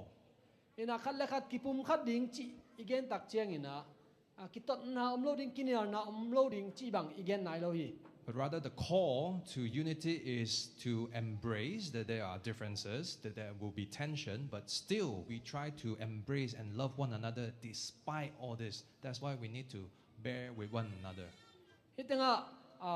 อันเอวทุ่มน้ำไม่ได้ข้าเสียงโทกิมักไกสักอินคันเลขัดกิเลมินปอขัดในอินาอูนักกิบสักตอนตรงุนไม่ได้นักกิปอคอมตอนตรงุนองจีตักเจียงอินะอีกเหสักเจียงอินะกิขอสันเจ้าดิ่งฮิโลวะ มาเด้กิมายสักดิ้งกิมิกิดิ้งจีนาฮี So, verse 1, let's just recap. Verse 1 talks about Paul trying to call everyone to walk worthy of the call. อันเดียวกันนะปอยนะมีเข้มเปียวอากิโลมอากิตัวกันนะปัสเซนได้นะบางอินะอินุนตักองซัมฮี Paul's advice is to live a life that's equal to the grace that you say that you have received. กุบนางะเองสิแหละกุบนางะมีเต้นนุนตักเสียตัวกิโลมอากิตัวกันนุนตักดีจีองแกนะฮี Live a life that has all those 4 qualities. อินะฮีนานัมลีในดิ้งอินะองแกนฮี Humility, gentleness, patience, and bearing with one another. ขัดและขัดหูนำนาลุงซิมในนามิกินนานุนเนมนาลุงด้วยนาจีดันนัมลีอันนี้ดิ้งอินะองแกนฮี Why? บางหางย่ำจีเลย Verse 3 continues, because this is all important to maintain the unity of the Spirit. ตัวเต็งลีเป็นอีกิปุ่มคัดเทนาดิ่งนะอัทุพิเป็นนะฮี You know, the word eager, it actually means a very strong word.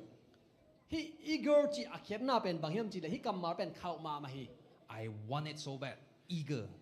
อูดลวดเดะลวดจีอาเขียนนะฮี really want it. เดะตักปีนาบางแต่ห้องเดะจีกบได้นะเออ Something like that. But you know, there's nothing is free. Yeah? Nothing is free. ให้ทรงนี้นะอมอกนากิงาโล Just because I want it, it will not come. You know, it will not come by itself. เดะใกล้เชียงนี้นะงะนี่ไงจีดันตัวบางกิงาเสียวโลมั้ง If I want something, if you want something, we have to work for it. Correct? นั่งทรงเดะกันทรงเดะก็ฮีแหละตัวดิ่งนะอีปันขอบอีเซปขอบกูดิ่งฮี But one thing is free though. At least one thing is free. ไอ้ทรงนี้ให้แต่งอมอกนากิงาขัดเอาไหม Because God says salvation is free. You know, ปัสเซียนีฮอดเขียนหน้าเป็นอมอกนาเฮ no matter how much work you claim that you have done, you cannot earn salvation. Okay? อินาเกนตัวบางทรงหิงสาบันนี้ทรงตั้งหิงจีน่าฮันเจมน่าเซมนาเข็มเป็นกุบเขียนหน้างานดิ่งนะกิจังเทโลฮี But anyway, the point of verse 3 here is that the importance of this entire journey is that walking in a manner equal to the grace. It does not mean that it's a one-person thing. It's not a solo journey. ฮิif is a alien เลียนแนวขัดปันถุม again นาเป็นฮิดานากำตัดดิ่ง again นาเขาบอกมีขัดเบ็ดกำตัดดิ่ง again นายละวะฮิเป็นอาหนมาได้ปอขัดเดะกำตัดขบดิ่งกีปุ่มขัดเดะ again นายฮี Again, this is the very reason that letter, the letter of Ephesians, is addressed to a community, a church, a congregation. ตัวฮิมันนี่นะฮิif is a ลายขากเป็นมีขัดอาดิ่งนะขากเจียวเลยนะฮิเป็นข้อขัดกีปอนะขัดไม่ได้ปอปีขัดอาดิ่งนะมิลมขัดขัดอาดิ่งนะขากจีนาฮี Believers must, actively pursue reconciliation, understanding, forgiveness. These are all important in maintaining unity. อีกปุ่มขัดนบตักปีเละทุ่มมีแต่สงะขัดเล็ขัดกิมายสังนาขัดเล็ขัดกิเตอร์เซียมนาอิจิได้เป็นอินเอโลพมอฮี The other important word in that verse 3 is the word maintain. ฮิตงะวาอันเอวทุ่มนา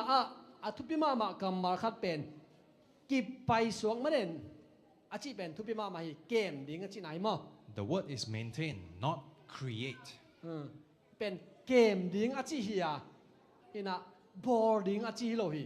Unity is not something that we can create on our own. กิปุ่มขัดนาอิจิเป็นไอเตนะอีบอร์เทตโตมิโลฮี No matter how much policy, how much pressure that I tell you, all of you must be united, okay? It won't work that way. อินะฮิเป็นอิทุคุณเตะหอยล้วนมันที่ทรงฮิโลว่าเสียเดนเนอร์นะกิปุ่มขัดโฟองจิมันนะสอร์มันนะกิปุ่มขัดเทนะจิดันงากิงไงฮิโลฮี The real unity only comes when people of God really live in such a spirit that, under the guidance of the Holy Spirit, the unity will be formed. ข้าเสียงทมมักไก่นานหน่วยปอพิมีเตนะกำตัดอุตักเจงอินะเบกาอากิปุ่มขัดเทอฮีย And unity came about because of Christ. ฮิกิปุ่มขัดนาองเปียนเทนะหางเป็นเยซูคาซิหางเบกี Because of what Christ has done, it has united us, mankind, together. เยซูนะองกิเปียเยซูปัสยาองกิเปียเขียนนะหางอินะไอเตเป็น ki pum khat na apiang the hi And therefore, a united church will then reflect or magnifies Christ before the world. to hi manina aki pum khat por pi na Jesu lim le mer kilang sak thei pan ding hi. So, again, the central idea of these 3 verses, the way I understand it is that we need to really try very hard, okay, to live that so-called balanced life. Ina ate na turan nun tang na kipum khat nai zong ina kiloma ki tong nun tang na inei te na ding na I han chiam ma ku ding hi. So, on the scale, on the one side is all the grace that we claim that we received, the truth that we claim that we have found, the calling that we have sensed, from God, and also the mission given by God on the one side of the scale. Okay, tôi khai na alang le lang me ven mo tôi khai na lang khara ate na inga akichi hi pasien happy na pasien ni thuman thutak pasien ni samna pasien ni sol na chi te pen tôi khai na lang khara hi. So the goal is that this scale will have the balance, right? Not tilted, right? Te tak hi tôi khai na pen ikile kim sa ku ding ai ve. So in order to balance, then the other side, we need to put something of equal weight. Tôi manina hilama pasien happy na pasien ni thuman na pasien ni ong sam na pasien ni sol na chi te omai manina alang khat lama na tua to gig na aki kim ding ikoi kura. That will be the way we live our life, our relationship with one another, our attitude, whether there's any unity, whether how much love we try to embrace one another. This will all reflect whether it's equal or not. Alang khat lama pasien to ikizom nai zong na ilung sim puak zia ai zong ina ikipum khat nai zong ina inai lo chi te ki koi dinga to te na dena pasien happy na chi te alek kim zoma riam chi kian ding hiang. So we understand, from these few verses that this call is maybe a little bit heavy for everyone. Ina ivek pi na ingai sut khatam the lo hi to le pasien sam na pen gig ma hak sama ma khading hi. But rightly so, because we should acknowledge that the gospel is very precious. Therefore, it really should be reflected in such a way. Bang hangyam chi le hit tenga pasien ni ong tat ken na happy na pasien ni ong pia khong happy na pen man phai manina hilama ki lek dinga pen zong. But it is a community effort. It is a group effort, not individual effort. To pen nang kiai na nahan chiam thei zong hilowa nahi ding zong hilowa ate na kipum khara isep khop ding ahi. So the question is, how do we walk? How do we walk? To ahi le bang chi karson ding chi ahi. Whether our life is, shaped by humility, gentleness, patience, and tolerance, whether our life is really reflecting as such. To hi le iet dinga bang hiam chi le inun tang na pen mi te ahu nuam nun tang na ne ahi hiam amigi hi hiam alung duai mi hiam anun ne mi hiam ai kele hi por bi pen khasiang tho to akimakai sang mare khasiang tho to om khom por pi hiam china hitanga igi na pen kite the ding hi. With that, then a church or a congregation or a group will, show by unity led by the Spirit. Khasiang tho imakai por pi den ben toran nun nem na chi te migin na chi te ben lak the ding hi. And this unity will be protected or maintained by the people. Tua kipum khat nai na pen tua ami te pen kem ding ina dena kipum khat na te pen kem chip sok zo ding hi ma. When we can do that, then I believe that is what Paul tried to convey, tried to share, that will be the so-called axios, the balance. To pen Paul na hitenga axios chi again kamma ai tua ting isep zo le mo. The life that will match the weight of grace of God. Pasien ni happy na to akile kim nun tang na.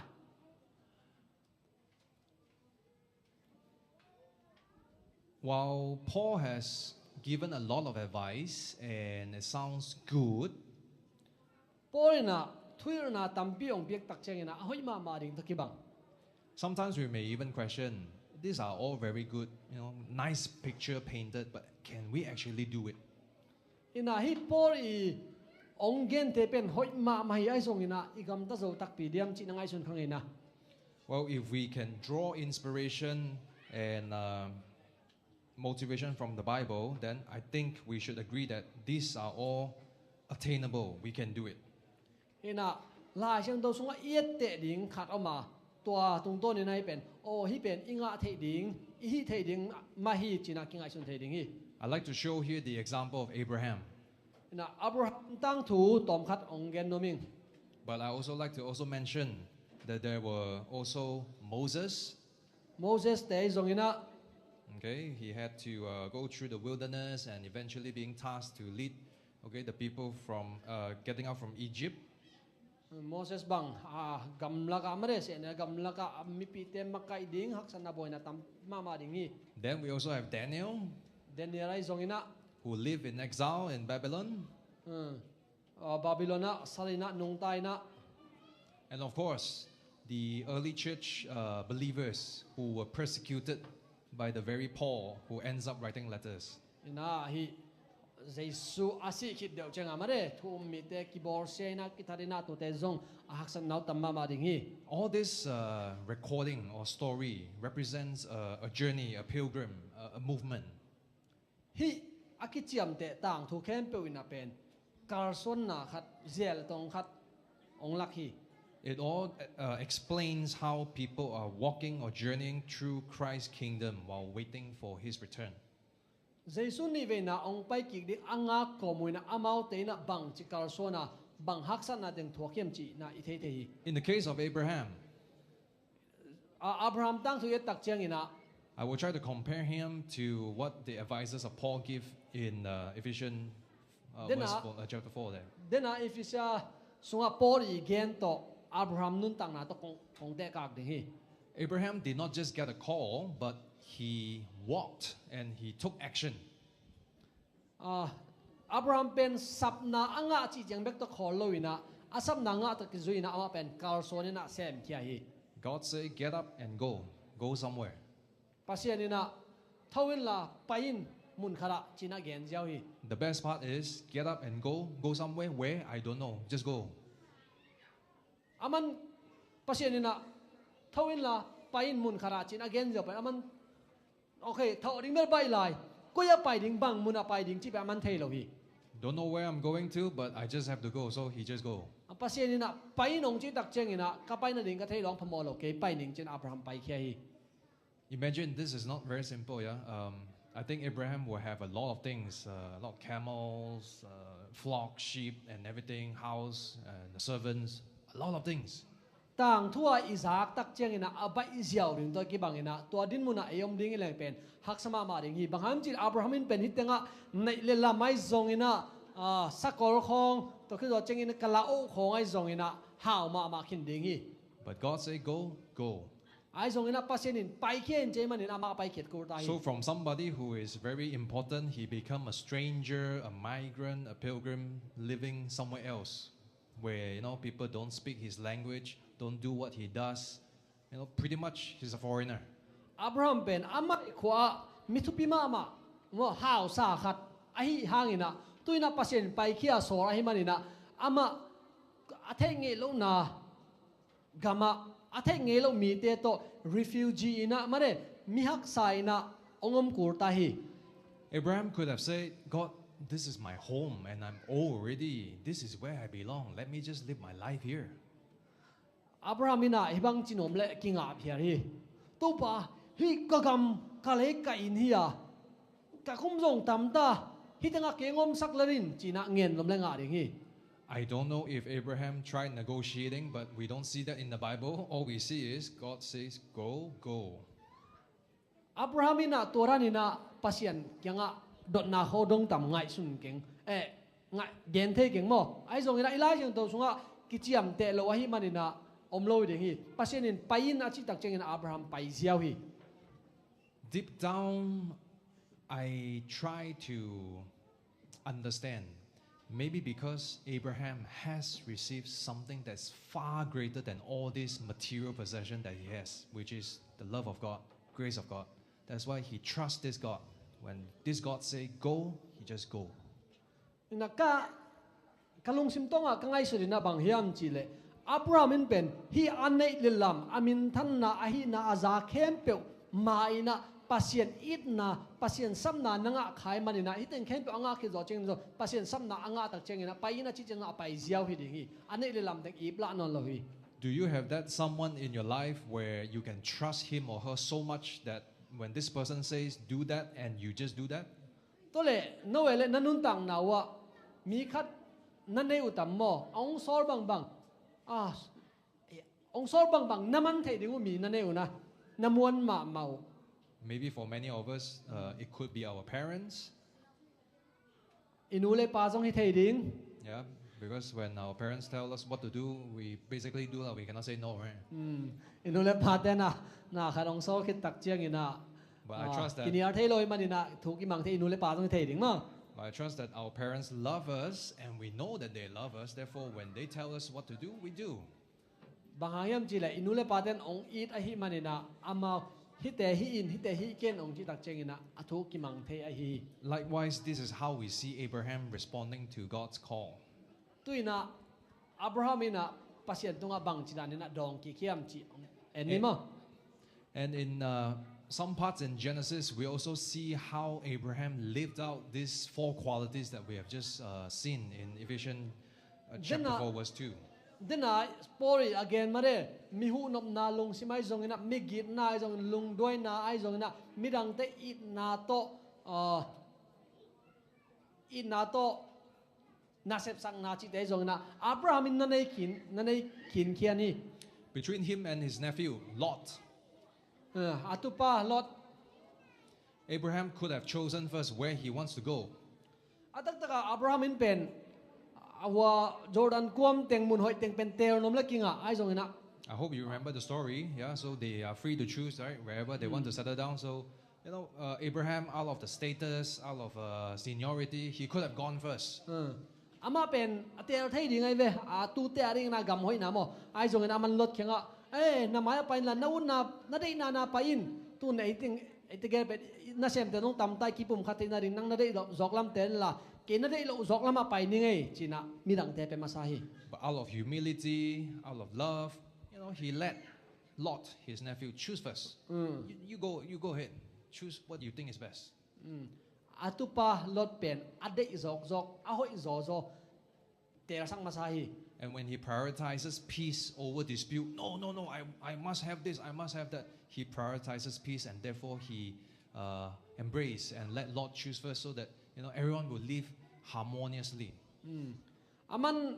to chilo ding inia kansan me ki ding ina ai kele song san si kine ding ina zo zan ter ding chilo zong kinga emo ai zong aman to bang chilo ina Lot I ading ina ngai su sang masai na kilem ding mi to nun ta khop ding ben nom ta kan nun ta khop ding ben man ter zo hi. It's a funny story. He let Lot choose first, and so he did, but he chose somewhere near Sodom. Ngai sun leng nui za khoi phian mo atupa pa man ter sakena Lot ina mun hoi ma na ter ina ai zong ina to mun hoi ma mai ge Sodom do kinai pa hi mo. I trust that you know the story also. Ended up Lot needs help. Ina tang tu dong thei kin ding ina ong lamining Lot ina hu na khat ong kisam tai. If I were Abraham, Ke bang Abraham bang hileng. You choose that place, ma. You settle yourself lah. Tua tu nang hu na kisam nang tua mun nai ven nang ter sai ven nang le nang in hi jaw ve chining. But no, Abraham was very patient. He even prepared an army to go and rescue Lot. Ina Abraham ina na tua chilo ina atupa Lot ahu ding ina amate amau naki thoina atupa wa hu hi. And earlier in Genesis, when we see that God made promises to Abraham, we also see how patient Abraham was throughout the entire process. Tua madewina pasien ina Abraham tua kam chem apiak tak chiang ina akam chem pen tang tung pa het loi Abraham alung to tenga dong alung doi na khat be ki muthei. God promised that his offspring will be as many as the sand, right? By the somewhere. Pasien ina nason le khak te pen gun gia se ner za phading hi achi tak chiang ina. And we know that his first son didn't come until he was very old. Ama atek ma dong to tu pen ตาข้าจงไหนๆลงหิมอตัวตักเจงนะอาส่วนเล็กคักเส้นระดับพักดิ้งจีเป็นลงด้วยมาลายกูดิ้งฮี You know, as soon as I wait until 5 minutes, if the Grab doesn't come, I cancel already. มินิงาเก็บกังอาคิดจอดเจงนะองไปเกล็กกักแคนเซลฮีเกกะฮีเลยมอ But we see extraordinary example here in Abraham. คิดแต่งาอับราฮัมมีลงด้วยนาเป็น And throughout the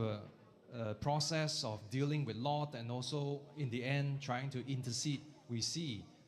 Abraham really live out the life of how it is or how it means that to bear with one another in love. คิดแต่งาปัสยันตุงปันนะอัลลงด้วยนายจงนะลดตุงอาหูนาอามิกินนาจิตเตจงนะอดังอินนาโตอาการสนนาจิตเตจงนะกิมุเทฮี So again, today I wish to live this idea with you from the Ephesians chapter 4. ฮินะตุนีฮิตงาปอปิมีเตกงนุเสียนนะบะฮิเอเฟซัสเลียนลีตุงตอนนี้นะกงนุเสียนนะเป็นนะ And especially more so today, we have 6 new souls who just joined the family. ตุนีฮิตงาขาทักกุกซงอินเนีย I wish to bring before you today a plea, a call or a request. เงียนาคัดไอซงนะซับนาคัดไอซงนะของในหนัวมา And this plea also goes to everyone of us here. ตัวเงียนาซงตัวทุ่มนาเป็นมิดังแค่ประวัติจงฮี Maybe except our little friends here who may not still understand what it means, but for us who understood what it means just now, เดน่าอีกเกนเตอัตเตลนายโลนาปังเตเป็นก็อินี่นะไอซงนะอัตเตลแค่ประวัตินะ we need to look for a way to balance the scale. เดน่าตอยคายนาเป็นอากิกิมดิงจินะอีเกลกูดิงฮีอากิกิมนาดิงนะ We know what's on the one side already. God gave us His mercy, His grace, His love, His truth. We know that already. อีตอยคายนาอลังคาระบังอมจิเตฮีปัสยานีองเฮปินะปัสยานีองอินนะอลงด้วยนะมิกินนาจิเตอมคินี On the other side of the scale, how shall we react? อลังคันละมาเอ็นบังจิดานินะดิมสักดิงเฮียม Will we be able to live a life that will be somehow be called worthy, equal to the grace of God? เดน่าปัสยานเฮปินาโตอากิตอยคายนาอากิเล็กกิมดิงนุนตังนามาเด้อินุงตะเทเดียม A lot of times we heard people say, I want to ask God for the fruits of the Spirit. คัดไปเจงนะปัสยันตุปันนะข้าเสียงทกะในนาดิงนะคังเงินฮีอาจิกะสังเฮฮี I believe that is in Galatians chapter 5. กาลาตีอัลเลียนงานาสุงะหินอุมิง But is really the fruit of Spirit something that we can ask God to just produce in us? ไอ้ทรงนะข้าเสียงทกะอิจิเป็นปัสยันเขียงเงินนะในที่เจ้าดิ่งในโลฮี I trust that by giving ourselves to Christ, to God, and then our life will, be prospered.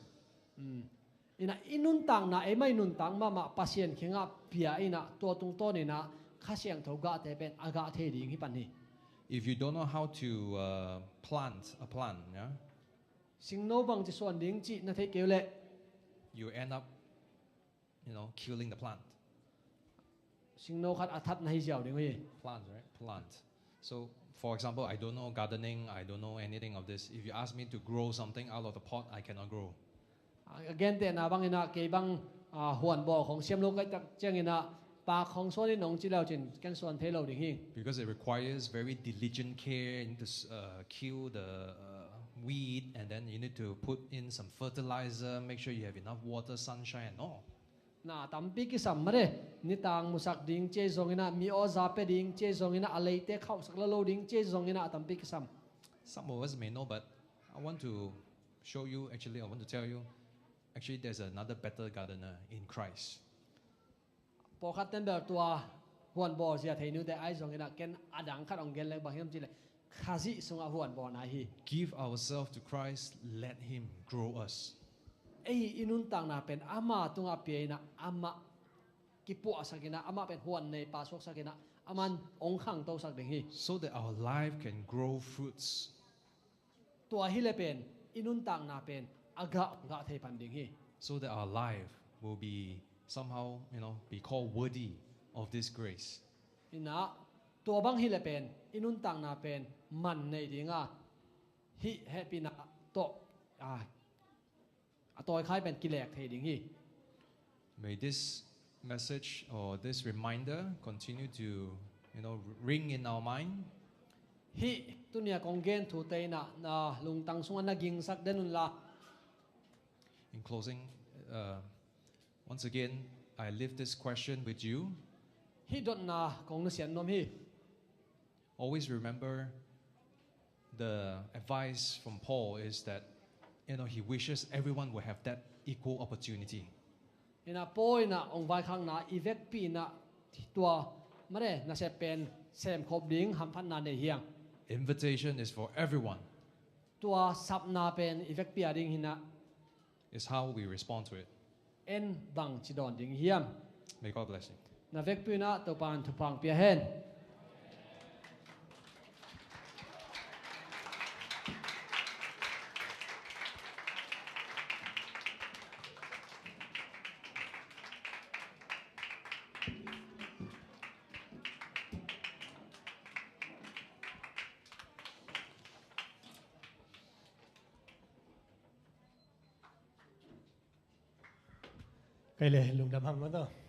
Thank you, Elder Joshua, for giving us this special message, which I remember is ensures, right, that this is balancing in Christian life,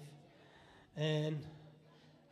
we'd like to thank that your presence among us, even though you are just recovering from flu, and we'd like you to convey the message to the Malaysia Union that we are very, very happy to be part of the Malaysian Union missions, the family of the Union missions. So, and today, as you see that 6 souls were baptized, and I have to say that 2 souls were ready. They are in Penang. So it's so far, and they didn't have proper documents. So we are planning to go there and give baptism. And also, as you know, that one of our cancer patient who is ready for baptism, she was just discharged from the hospital yesterday. So she was not fit yet, her health. That Mrs. Dimsanian, right? Just the help we got from Union Office. So thank you so much. And now I would like to give that word of a small token of appreciation. And I would like to invite you to accept this small gift.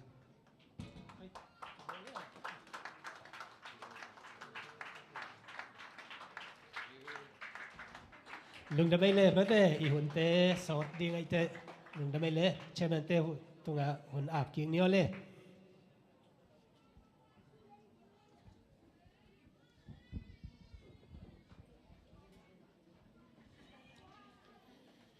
ไอ้เล่เต้หันทนนางเปียเสียปะตรงลุงดำห้าง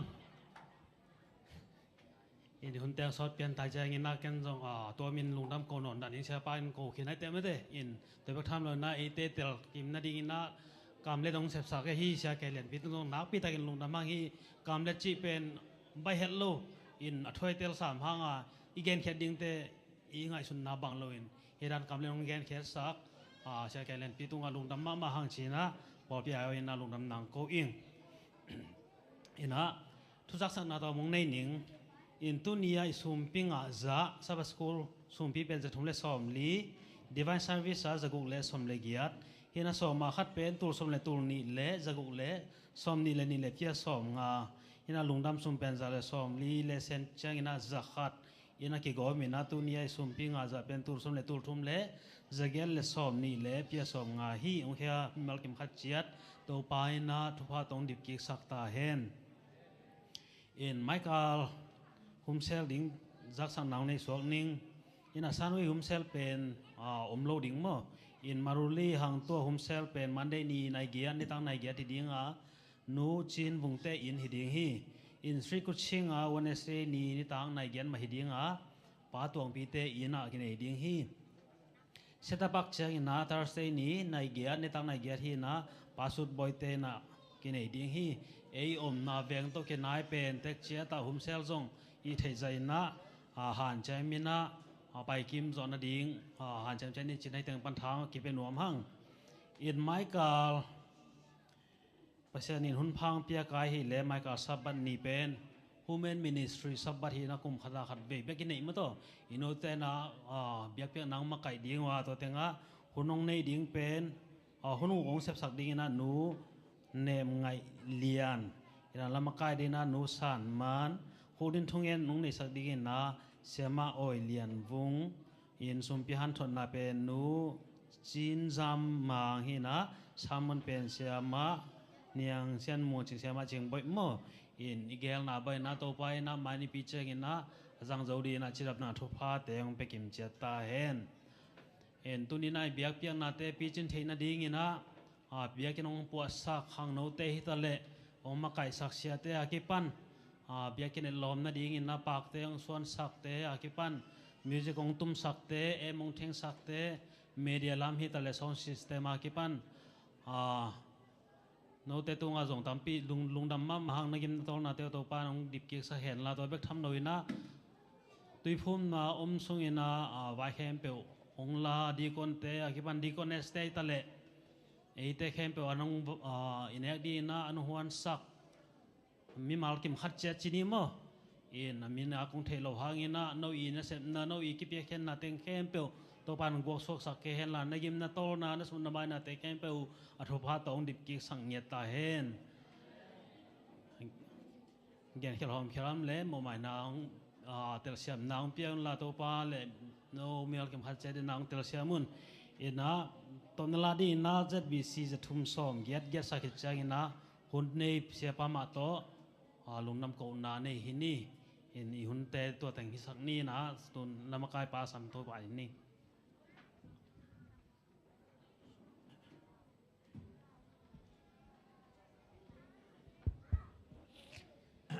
idin lamina to pa min phan na nei khom ni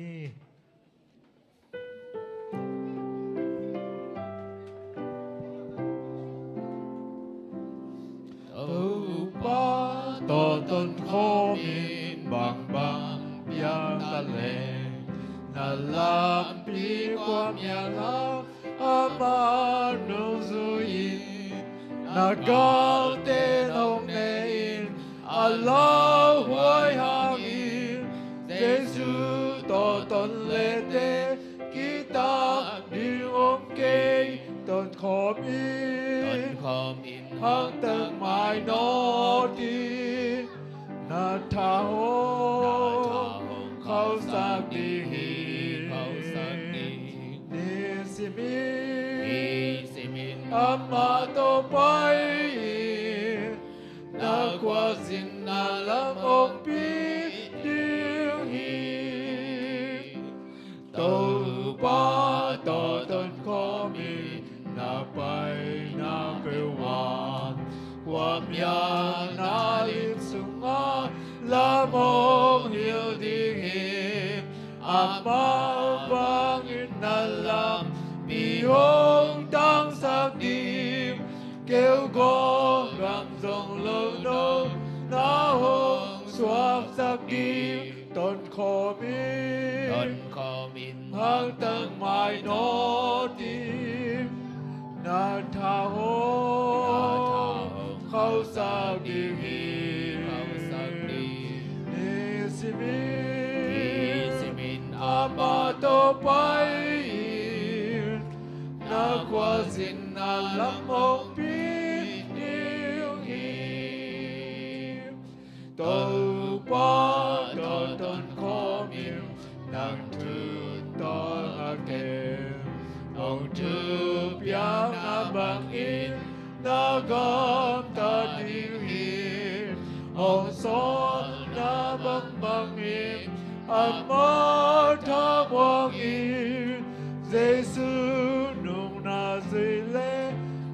yang ngay cây đi tôn khổ mi hang tầng mai nó đi na thao hô khâu sang đi ni si mi ama to pai na qua zin na lam hong pi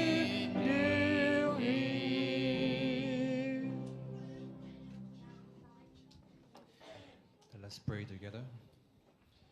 Gracious and loving Father in heaven, once again we are thankful for the grace that you have given us. We have found grace that saves us, and we have found your wonderful salvation awaiting us. But on the other hand, we ought to also respond. After having received your grace, how we shall conduct and live our life. May we be the people that shall be called worthy of receiving your grace. May our life reflect as such. As we depart from today's worship here, I ask that your Spirit continue to be and dwell among in every one of us. Continue to empower us, strengthen us, and also help us to live that life that Paul has called to be worthy of this grace. As we continue to live our life with our respective commitments, may you continue to guide our steps. We thank you once again for all this wonderful and amazing and marvelous grace. In Jesus' name we pray. Amen. Amen. Amen.